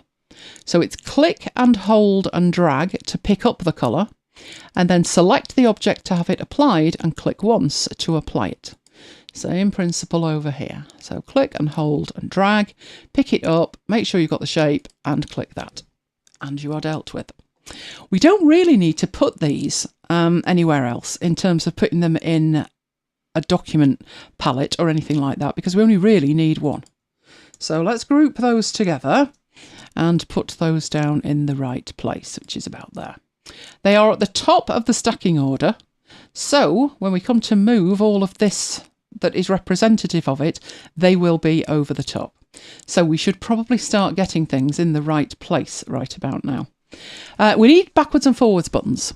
So what do we do about that? Depends on the backwards and forwards buttons that you want, but I always find that people forget that if you go into View and you go down to Studio and you choose Assets, it ships with iOS 12 assets. Now, there's other stuff in here, like my personal branding's in there, but the iOS 12 assets are pretty cool. Because the stuff that's in there is great if you want to design iOS apps, but it's just as functional if you don't. So if you have a look through here, you will find icons. That this is huge. There's a heck of a lot of them. You've got maps in here, you've got Apple Pay, all kinds of stuff. But if we get down to here, we do have some icons that we could potentially use. So in Vivaldi, if I turn Firefox off, Vivaldi's backwards and forwards buttons are just these angle brackets. And look what we have here, angle brackets. We even have a chunky angle bracket. Only one of them, but you know. These two would probably do nicely if they were pointing in the right direction, which they're not at the moment. But we can fix that. So drag that on. Use this to rotate it. I am holding the shift key down to make sure that it is rotating in a set way. And I am then scaling this so it's about right. You can see you can change this. I just need it about right. So it's skinnier than that, but that's not too bad. I think it needs to be wider than that, but it's not too bad, is it? So do we want it grey or do we want it white? Well, this is your browser. You get to choose. It needs to be fairly simple, is what I would say. But it really is up to you to choose what you do with this. So I am going to flip that one round. So we've got one of each there. Make sure they are lining up. That looks fine. And I'm not keen on it being grey. I want it to be really light. So not quite white, but not that darker grey either. Okay, so we've got some stuff there. That's in the right place. That doesn't look like it's in the right place. So let's get that in the right place. That must have moved. Something has moved. Oh no, I know why that moved. They were in the right place, weren't they? It was these because we switched from Firefox to Vivaldi to have a look at it. And they were in different places. So that's why. But we've got these. What else do we need? So if we grab all the stuff that we've done here. So this at the moment is all of our stuff. If we grab those and put those in a group, including that, let's have that as well. That means we can toggle that off and look at what we've got here. Well, this is the refresh, so a refresh option might be nice, but I don't think I'm going to need the date.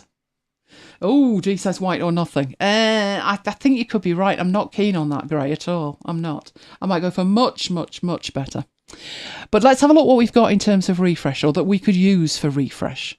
And we do have something there that's not a million miles away. That is actually a refresh button, but it's an iOS refresh button. And if we look at this one, which is Vivaldi, it's almost there. Not quite, but almost there. What do we have with Firefox? Something very, very similar. But the difference between both of these is whereas that one is at 90 degrees, just pointing to the right, this one is a little bit further round. So it would only need rotating and you're probably almost there. So let's get that on there. So let's put ours back on and we need one of these. I think this should probably match. But we'll see. We'll see. We do want that. We don't want that. Well, we have a look at it. What size are we looking? I do not want to move you. Do not move. Let's toggle this off and have a look at that one. Right. About that size, because that's the size I'm working with the angle brackets. So let's take that down to about there and rotate it fractionally so that is about right and get it into place. And I've got the snapping turned on, so let me hold the Option key down so I can get that in a reasonable position. Right, so that needs to go in here with these, doesn't it? What have we got in there? Right, let's pop that down with there. Okay, not too bad. What else do you need? Well, it would look a bit odd if you didn't have some kind of security maybe, but on the other hand, maybe not. Because this is just a mock-up. The idea is it doesn't date. So the idea is it's simple. So we could probably do without those. I think I'm going to do without them. And other biggest thing to think about, which is why I put two of these in, is how are you indicating tabs or are you not indicating tabs? Now in Vivaldi I have my tabs on the left, which is quite unusual, and it would shrink down the size that is available for the mock-up. So I don't think I'd be using that. That's why I've taken two screenshots so I can see what that would look like in Firefox as well. So I'm now looking across here. I've decided security-wise we can lose those. We don't want too many buttons. Because if you've noticed, when somebody takes a screenshot in a browser and then they use that in a presentation, you sit there, don't you? You do, don't you? I know you. Spotting the extension. Yeah, we don't want that. We don't.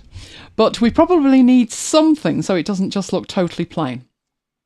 So if we look at this here, there's a star there. There's two ways we can deal with that. We have a star in here, so we could just use that one. I know this is really picky. Really picky, but the star here is quite rounded and that one isn't. So there is another way to do a star in here. We have the star tool, so let's draw out the star tool. Now the good thing in here is that you've got red handles, so as we hover over the red handles, oh look, we can get a nice rounded star. Oh, really round. When is St. Patrick's Day? 17th of March. I know it's only got 3 clover leaves, hasn't it? Not 5. I'd have to lose some, but there you go. You can deal with that. And this here indicates the actual shape of it in terms of taking it inwards. So all we'd need to do to this to make it pretty perfect is round it off slightly. Now it's got a solid fill, which the other one doesn't have. So we'd need to lose the fill, but that's not bad. We can deal with that. And our stroke on this one is black. We'd need to apply that. But that is now more like it than this one, which just happened to have sharp corners, which we don't want. So we'll do it that way. And then that just needs to have a colour. Oh yes, a tabless, notchless future. Well, one day we'll be notchless, but not for a while, I fear. Right. Aren't they talking about putting two, not a notch, a pill? A pill, they're calling it, on the next iPhone, only there's going to be 2 of them. Lovely. Right, let's have a look at that. That's not too bad at all. We can get away with that. What we would need to do in terms of this is set the colour to it. So I've been kind of going for like greyish, haven't I? I'll get them all to match shortly. Right.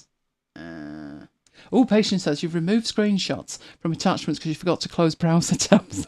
I must admit, I highly, highly, highly edit screenshots in Snagit, if it's a genuine screenshot that I need. But what I would be doing with this is I would be taking the time, so maybe, half an hour here or there, to put this together. And then when I'm showcasing my screenshots, I only worry about the bit in the middle, and I don't take the screen cap with the tab showing or anything like that. And I would only use this when it mattered to me greatly that it was given the context of being in a browser. I don't think we need much more than that, but you should probably have the old burger thing, shouldn't you? And if we look over here, I do think we have an old burger thing. There we go, that'll do as the burger. Might need, I have to fiddle with that because that looks a bit wide. So if we get it down to the right height, looking reasonably right, let's take it down a bit that way and up a bit that way, and then squish it up like that, we can replicate the burger so they don't look ridiculous. There we go. And that would need some kind of lighter colour as well so we can see it, but we have the burger. I honestly don't think we need much more than that. We've got enough to be getting on with. Now, you would have to decide whether you want to put the tab on it or not. Tabs are one thing that could date it fast. And you are only going to be able to showcase one web page anyway. And they will be able to see the URL of that in the URL bar. So actually, you could ignore the tabs. Not a problem to ignore the tabs. Particularly if the tabs wouldn't have been at the top anyway, because if we then look at the Vivaldi one, toggle off that one, it had a title up here, so you could put it up there if that's what you wanted to do with it.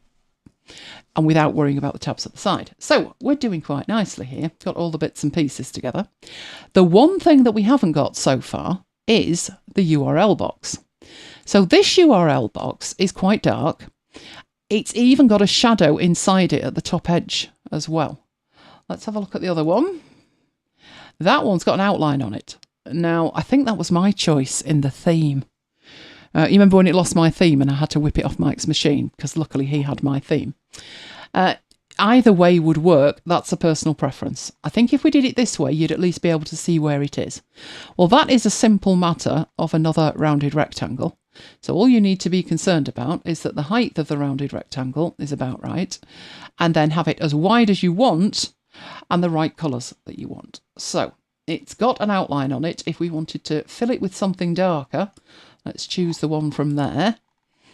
And that one isn't quite as bright on the outside. So if we pick this up and go and pick whatever colour that is from there and apply that, we've replicated it. I don't think, given how dark this is, it would matter if there was any shadow on the inside, but you could if you wanted to. And then it just needs to be the right width and in the right place in the stacking order so we can put the other shapes on top of it.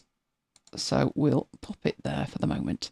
I think at that point we can probably get rid, or at least toggle off for the moment, the reference images. And let's have a look what we've got. So we need to toggle back on our group. So basically we've got all the pieces not necessarily in the right places. So let's try and make some sense of this. So this here, that's the full group, but this bit down here is the rounded rectangle. And inside the rounded rectangle, we had the dark colour for the top.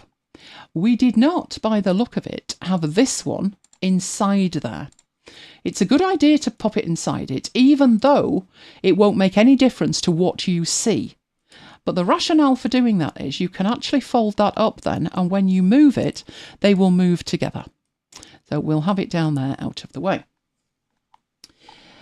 Right, I'm going to move that one down here. Now, where does that need to be? So you might, at this stage, need to quickly turn your reference back on because you've totally forgotten what it looks like. The Firefox one had the tabs at the top. The URL bar was below that. And this was slightly thinner to start with. But either of them would work just as well, to be honest. So what we need to think about is these bits and getting these bits in the right place. Now, that's what I've done to make that tricky is we have a group here, but not everything is inside the group. And with it being a group and not a layer, if in a layer, I would make a selection. But in a group, if I click any part of it, I select the whole thing. And these are separate bits. So maybe rather than a group, it actually needs to be a layer. So if I ungroup that, hang on, what did you just do there? I think you just grouped it again, didn't you? Let's ungroup that. There we go, ungroup. And there's all the bits. So this bit here is our controls. So let's put that on. Window controls. Right. Then you've got the buttons. So this one should be with this somewhere. This one shouldn't be that colour, but if we grab all of these now, we can choose a colour. So let's pick one. Fairly light, we said, didn't we? Really light. Let's do it like that. The star needs to be with that as well. So let's pop that down there as well and colour that. And that is our URL bar. Right, so it just needs to be in the right place. So I would put this together with the rounded rectangles in here. I could do it in two ways. I could either just pop it inside it and have it at the top like that. And then when I select this and I move it, the whole thing moves. Or I could create a group. It really doesn't matter.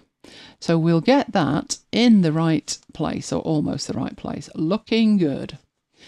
Right, we're not the right colour yet at the top, and these aren't in the right place. But oh dear, what happened to him?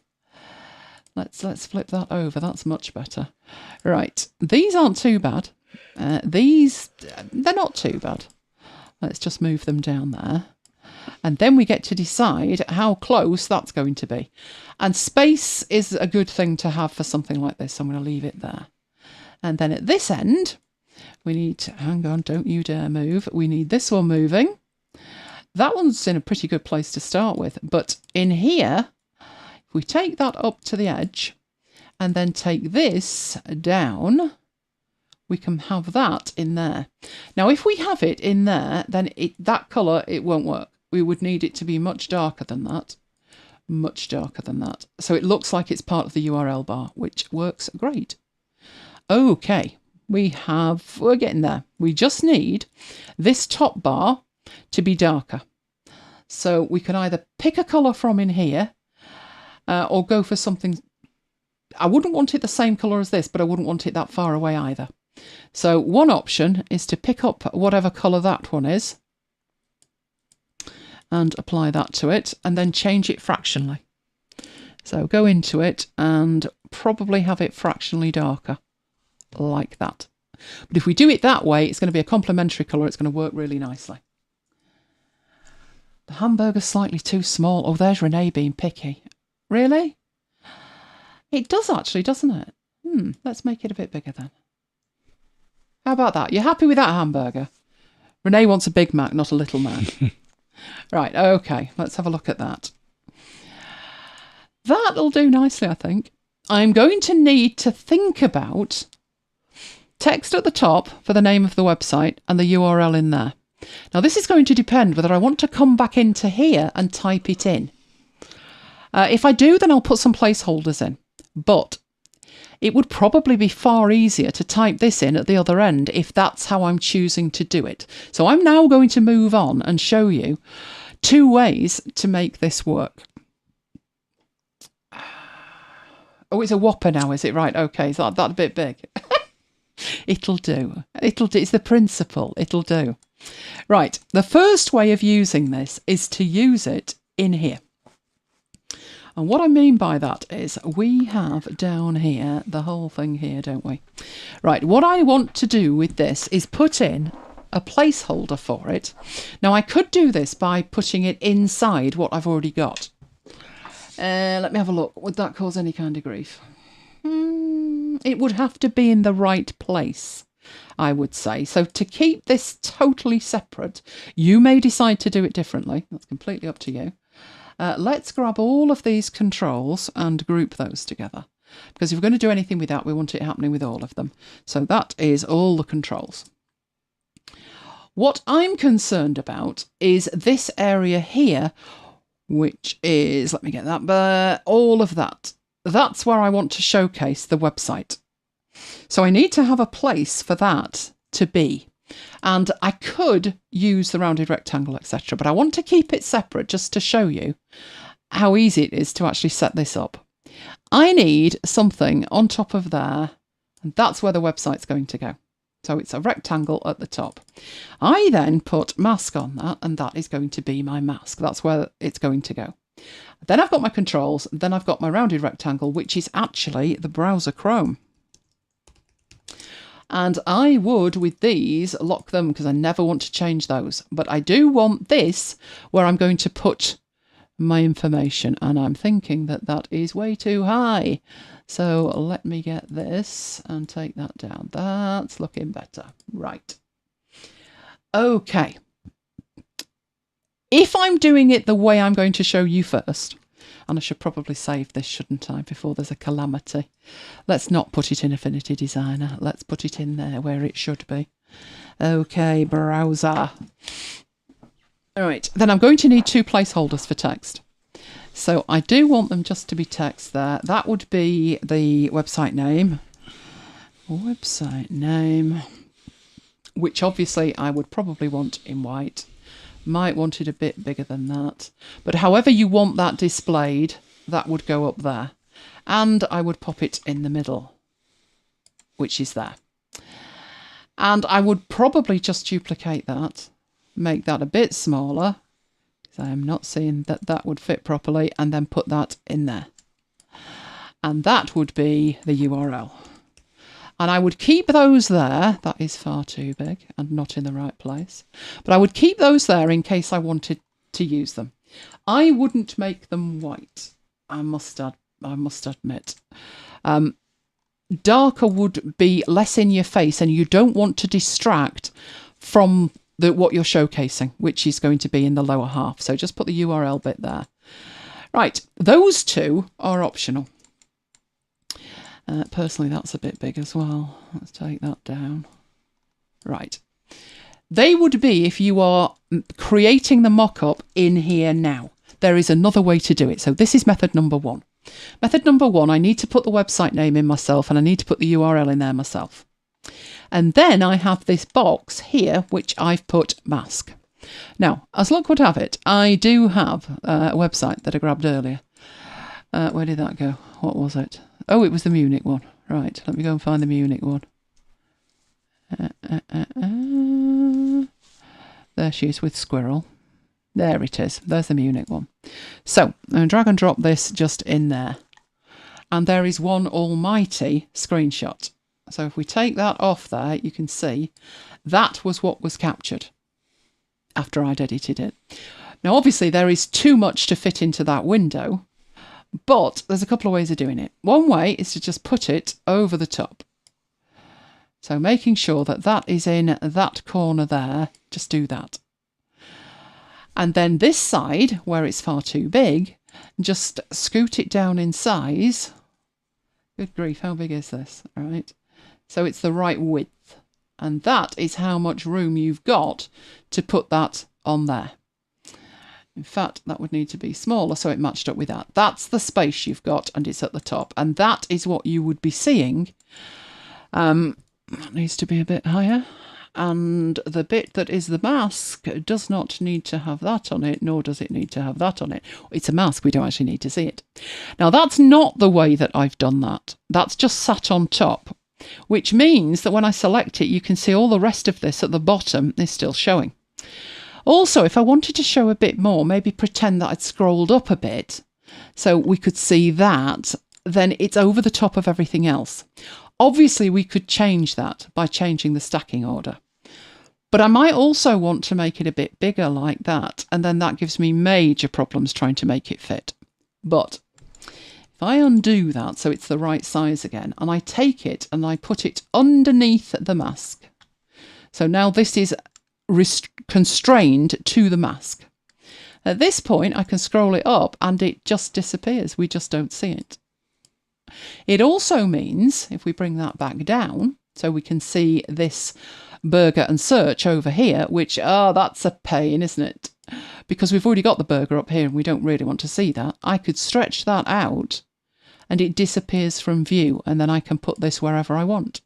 So I could drag that back down so we can see Messenger again, but then everything over here isn't shown. It's still there, I can bring it back on, but it's actually hidden behind it. That is the first way to showcase that. Okay. Is that the way I would do it? No, it's not. No, it's not. Must admit, no. In fact, let me just, with that, put some of this on. I think we need a border on it like that, so we can see the edge. That would be good. And possibly, to do this absolutely perfectly, we would need to do the same with that, maybe. Not sure, but that'll do. It'll do. Right. What else do I need to do for this if I want to do it the other way? Well, first of all, I would need to make sure that the mask that I've got here, I'd need to get this into PowerPoint or Keynote and have it looking absolutely perfect. To actually have on that, change my stroke so it was on the inside. Where are we at the moment? We are, we're sort of on the inside and sort of on the outside. Let's put that there and have a look how that looks. All I'm interested in at the moment, I've got to be very careful that it doesn't go out like this and then it doesn't match up with the top. I can fix that by putting it on the top as well, but I don't really want to have to do that. So let's have a look about this. That's looking grand. That's on the inside now, so it matches. What I don't really want is to see it on the bottom, so I would probably pull that mask down a little bit just so that line, when I exported it, I didn't have a line at the bottom. And that is it. I can then export that. And I could take it into wherever I needed it. So let's go into the export persona. And I've got my mock-up here, and it's showing it me, and I want it in PNG because I need the background transparent. So let's take that out. We will put that in there. I will need to go, let's use Keynote because PowerPoint's running, doing PowerPointy things. Come on, Keynote, you know you can do it. Keynote's upset with me now. Right, let's create a new one, shall we? Let's have it the right size, which is tiny. Right, this will work anywhere. It doesn't have to be in here. But what I tend to do in here is if I'm showing a browser, let's get the actual graphic in there. There's the graphic. And that's what that looks like. But I tend to show that on a desktop because it's an app and I want it on a desktop. So in here, I would change the colour fill of the background. So I would go and pick up my desktop colour, which is blue. And then it looks like it's on my desktop. And that's how we do that. Issue with this is, once you've done it this way, it's difficult to change the image. You've got to go back to Affinity Designer and change the image and change the name and change the URL. But at least at this point, you've got a browser that's fairly generic. It will take longer for that to go out of date than taking a screenshot in a browser. But there's a better way to do it. So let's get rid of that. We can still use the same graphic in here and just do it in a completely different way. So we've got our mock-up. If we're going to do this in PowerPoint or Keynote, you don't need the URL. You don't need the name of the website across the top. You will fill that in PowerPoint or Keynote. You don't need the website that's there. So you don't really need to see that either. What you do need in here, though, is that this shape is transparent. So in here, where on earth is that colour coming from? I do believe it's the browser Chrome somewhere back here. It's not the controls, which we can actually have at the top. It is going to be somewhere in here. So which rectangle are you? I think it's that one. So if I take that out, this is then transparent. To prove that that's transparent, if we have that there, and we put some colour into it, and we move it right to the back, behind the browser Chrome, so just in front of Firefox.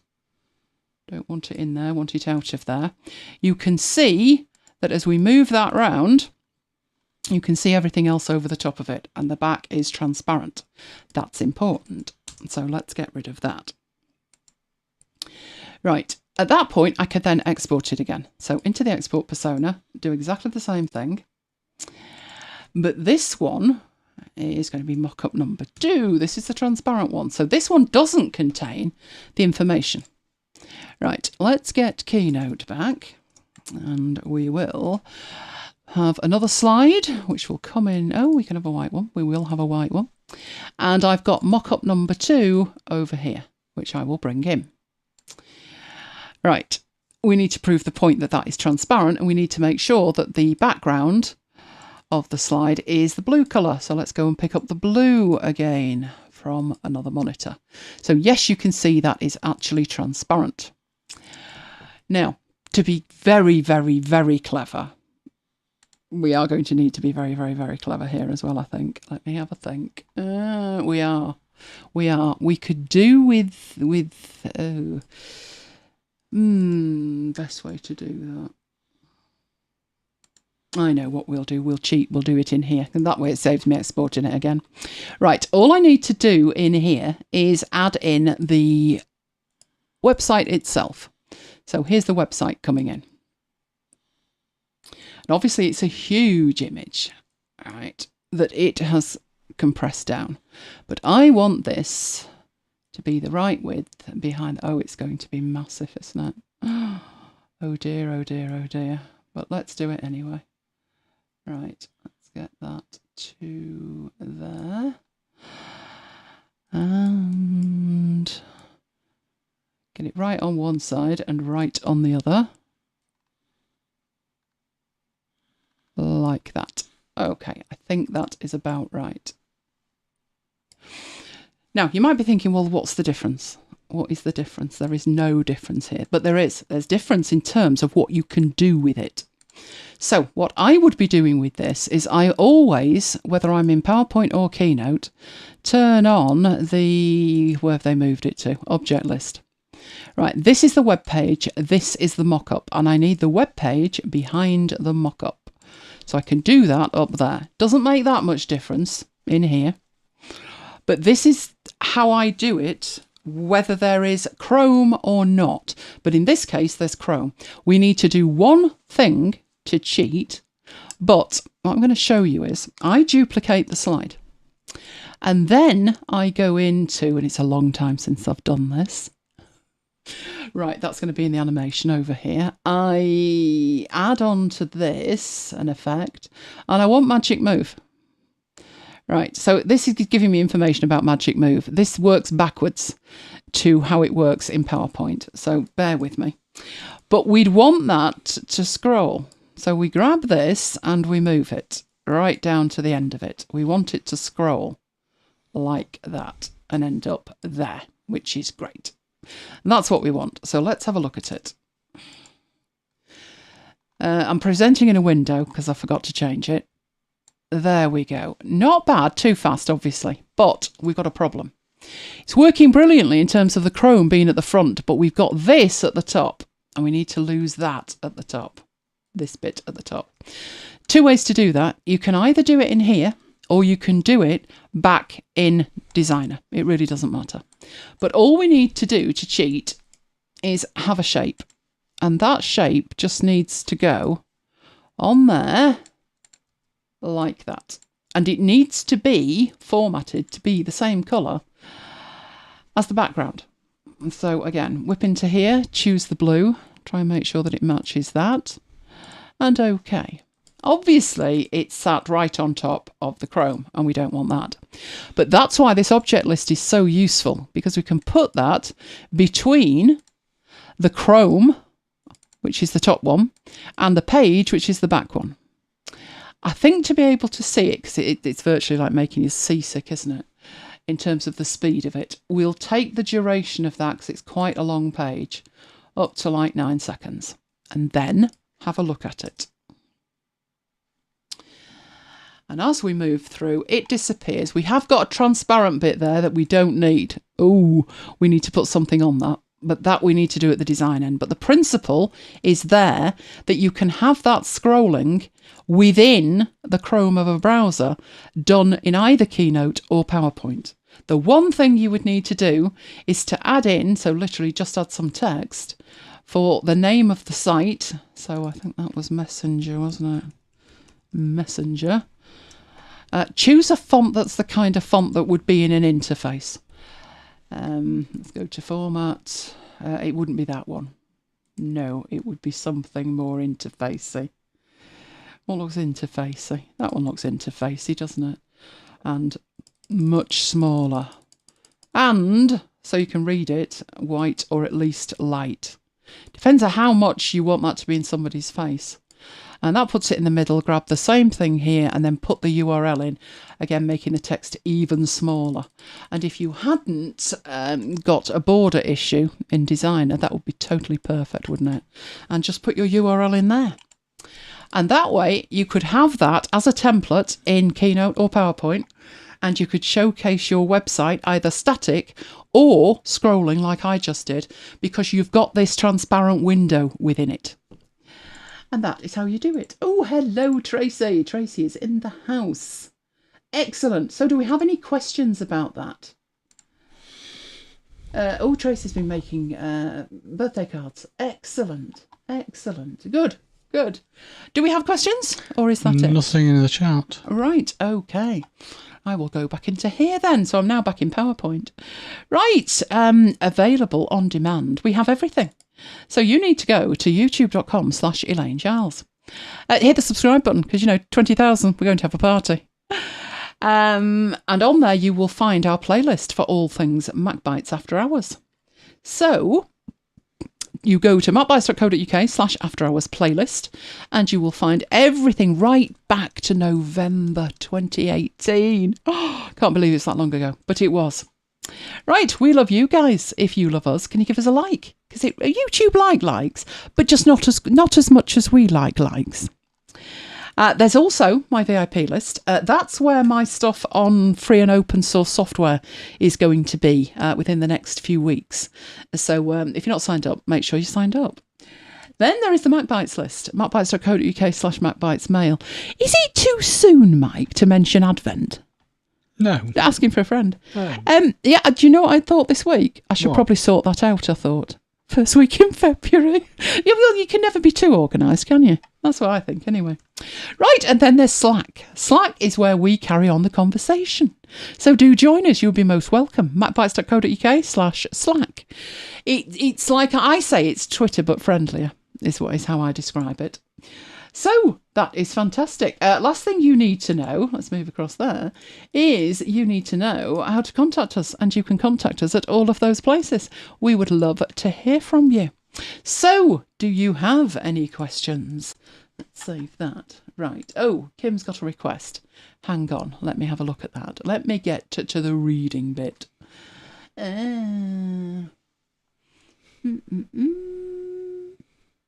Oh, do you need to know how you can join Slack? Do you need an invite? There was a URL, wasn't there, Mike? Yeah. Right, you sort that out. Right, so request for future show. How to make a timeline from Excel to PowerPoint. You're trying to teach yourself and you need help. Right, so what do you want this to look like? Are you plotting events?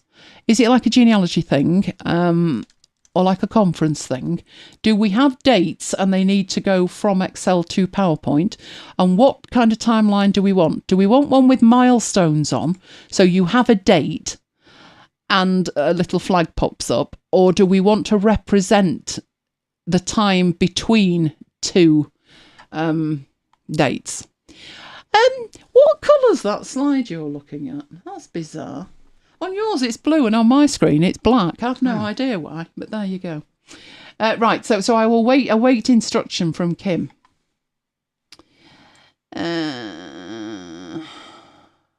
Tracy had forgotten how to use Pixel Mask in Publisher. He wanted to paint different sky on a photo. Oh, you'll get there. You'll get there. Right, okay, let's carry on here. Genealogy. So we're looking at... are we looking at a date of birth? And do we want something between that and a date of death? Because possibly, I'm thinking that may not be a job for PowerPoint and Excel. What do you think? I'm thinking there are dedicated timeline apps that, well, they'd certainly make it easier. We'll have a look what we can do with PowerPoint and Keynote, but it's all right if what you want to do with it is bang on what it can do. But if we start having to persuade it, you know what it's like if we have to persuade it to do things. But we will definitely have a look at that. Right, JT Arts and Media had a request, 2159. Yeah, I've put that in our system. Right, okay, let me have hang on, I can't see that bit. Would it be possible to do a demo on managing RAM usage? RAM usage. Sometimes when things lag, I'm never sure what to safely close. Yeah, we can look at that right at this second. It's not that difficult because you can't actually do that much. You know what Mac is like. Let's put this in there. Let me share my screen again. Let's get rid of that and show you. Okay, so switching to the Mac. You have Activity Monitor. So if you open Activity Monitor, which screen are you putting this on? There we go. There's Activity Monitor. You can see the memory that everything's using. Oh, it's a good job I've got 128 gig, isn't it? This is quite bad. This one is the Camtasia Live Recorder, so that's why it's using so much. It's written the whole thing into memory. The Windows server is serving up Windows in every application. Okay. So that's why that usually runs riot with itself. And then from there, you've got everything else that you've got open. If something has a problem, so you're thinking the machine's going to either be lagging or it's going to be screaming blue murder at you. It's going to be giving you out of memory errors. In here, if you come in here, you can sort this in many different ways. So you can sort it by process, alphabetically. You can sort it either way alphabetically. You can sort it by the memory used, which is handy because that will show you what's using the most memory. But if you just look down here, if you find anything in red, it's not working. It's already crashed. So if something's in red, then you can safely close it. What you do in here to close something, so if you click on an app, you've got this option, which is stop. So if you click that, you will be given three options. You can either quit it, which is quitting it in the normal way, or you can force quit it. Now, you're going to need to force quit it if it's already crashed, because it's not responding. If you think something is using an excess amount of memory, so an example of that would be Vivaldi using 8 gig, then I would force quit it anyway rather than quit it. Force quit means really quit the thing, lose everything. Okay. And cancel is like, I don't particularly want to do that right now, so I'm going to cancel that. But those are the only options that you've got. So if you find something in here running away with its little self, I mean, these aren't bad. Wirecast itself is doing all of the broadcasting. It's not even at a gig. But you can see the recording is going crazy. And yes, I do have 128 gig of RAM. That's why I do a lot with it. So first thing to look for in here, open your Activity Monitor. Make sure that you've selected memory at the top. And then sort it in any order that makes sense to you. But look first for the red ones. They've already crashed.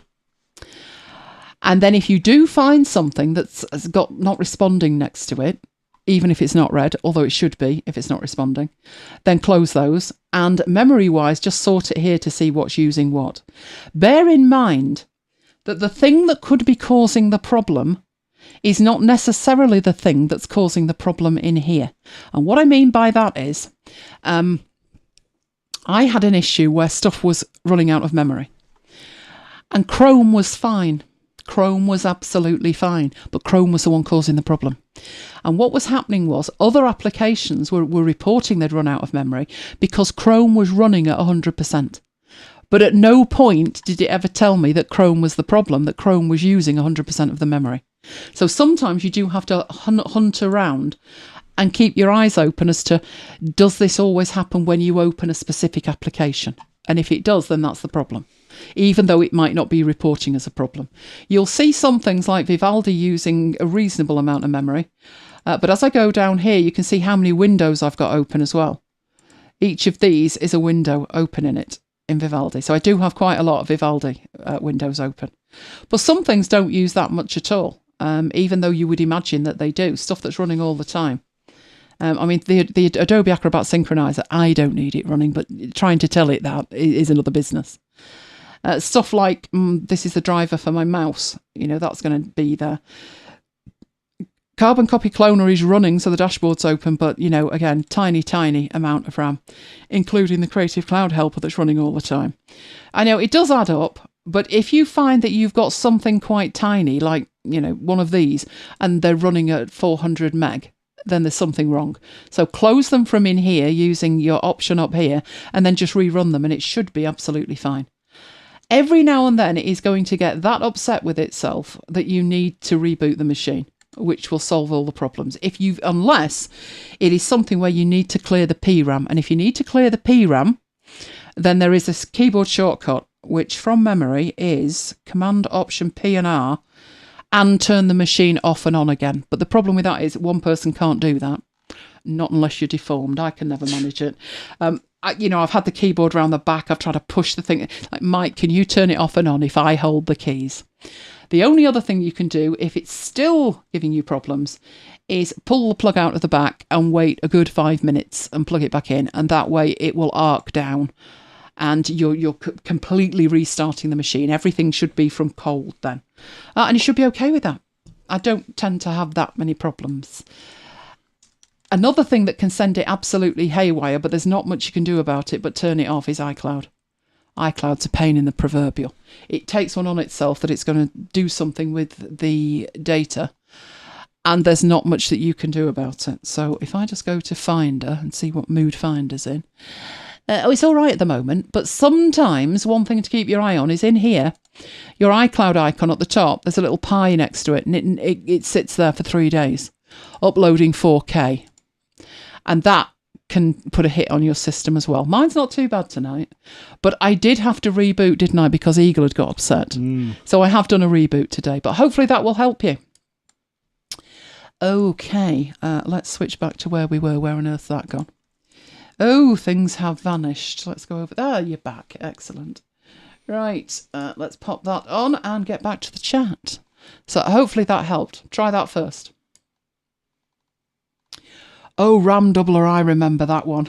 That'd be brilliant. Yes, I do remember that. And another one was a fake CD thing. You could take a disc and rip it to be a virtual disc, and have like 8 virtual DVDs on the machine. Oh, those were the days. Those were the days. Is there anything you can do about cache memory? Only with special apps, not with what they give you. You would need something sort of dedicated with that. A lot of the time, unless the app has crashed, in which case you'd have to force quit it anyway, it will clear its own cache when you close that app. But if you're having major issues, then no, you're probably better off with a dedicated app. I don't tend to fiddle with those. I'm not a big fan, am I, of, what was that thing called? iStat monitors or something. iStat menu. Oh, no, I can't be doing with it. I really can't. I know if my machine's not right. So I don't install stuff like that because that in itself is taking memory off you to do things. But yep, there are options like that. Okay. You haven't zapped the PRAM for so long. You thought it was no longer used. I must admit, with the PRAM, I did that when I had issues for years. And it made not a jot of difference. It never worked. It never did something that was like, right, that's fantastic, it's done it. And I'd almost given up. And then this particular issue happened, and I said, oh, I'll clear the PRAM. You might as well try that as every other incantation, wafting acorns at it and things. And it worked. And I actually sat there and I was poleaxed. It was like 8 years it hadn't done a thing. And for this particular error, it did. So the whole Mac ecosystem isn't as stable as it was. Nowhere near as stable as it was. But every now and then, it surprises you and something actually works. 8 gig on the laptop. I can't remember what mine's got. Probably 16, but I'm not sure. I don't use a laptop that much. I'm loving that, Tracy. Oh, Mr. T has a hang up against menu bar items. In more than 3, he goes berserk. What you need to do, Tracy, is just get bartender and hide the whole lot behind there. It works for me. Absolutely. Let's have a look. You didn't realise the Mac can't possibly run with them open. The thing is, the thing to avoid, which I've noticed with iCloud, if I have iCloud, my desktop and documents in iCloud, And if I put something on the desktop, even that's just like 50k, 100k, that's when it starts this synchronization and never stops. So when you see Mike's desktop and there's 300 things on it, that's not the best use of resources.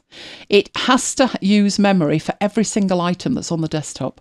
So I try not to put anything on the desktop. You are very welcome, JT Arts and Media. Dropbox, Hazel, Text Expander and pCloud. Does he not realise they need to be open all the time? To work, they need to be open. Hide them all in well, there's vanilla as well, don't forget. So either Bartender or vanilla, because that's free. You always wondered if it was a placebo cure. Well, I'd given up with it, I really had. And I was just absolutely desperate. I was at the stage where the Mac's going to have to go back. And I thought, just let's see if it works. And it did. So it worked for me, but that could be coincidence. You never know. Oh, Tracy has done the Biggles thing. And how are you finding it? That means you'll need the Bartender 4. Bartender 4 is really nice. I like the fact that it can pop down in a menu. That will get you ready for your new kit when it's full of I was going to say pills then, but it's not, is it? It's the cutout malarkey. Does that include folders on the desktop? It does, Patience. Anything on the desktop, and I don't know if this is anecdotal, but you get told this all the time. It uses a little bit of memory to handle it, so don't put stuff on the desktop. So I try desperately not to put stuff on the desktop. Mainly for me, it's not that the machine starts to run slow, because it doesn't. It's got that much memory. But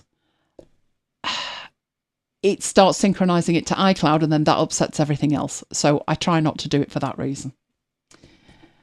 You're not sure if Bartender would fool him. Well, don't forget, Tracy, you can change the icon for Bartender. So it doesn't need to look like Bartender. Mike uses the 3 dots. You could constantly change the icon and then he'd never track down what it actually was. I wish you could put your own icon on as well. That would be really cool. Okay, I think I've covered all of the questions. Have I missed any, Mike? Don't think so. Okay, I think we are done. So, very good to spend Saturday with you. I hope you enjoy the rest of your weekend. But for the moment, I'm going to say good night from me. And good night from me. And we will both see you next time. Stay safe, guys.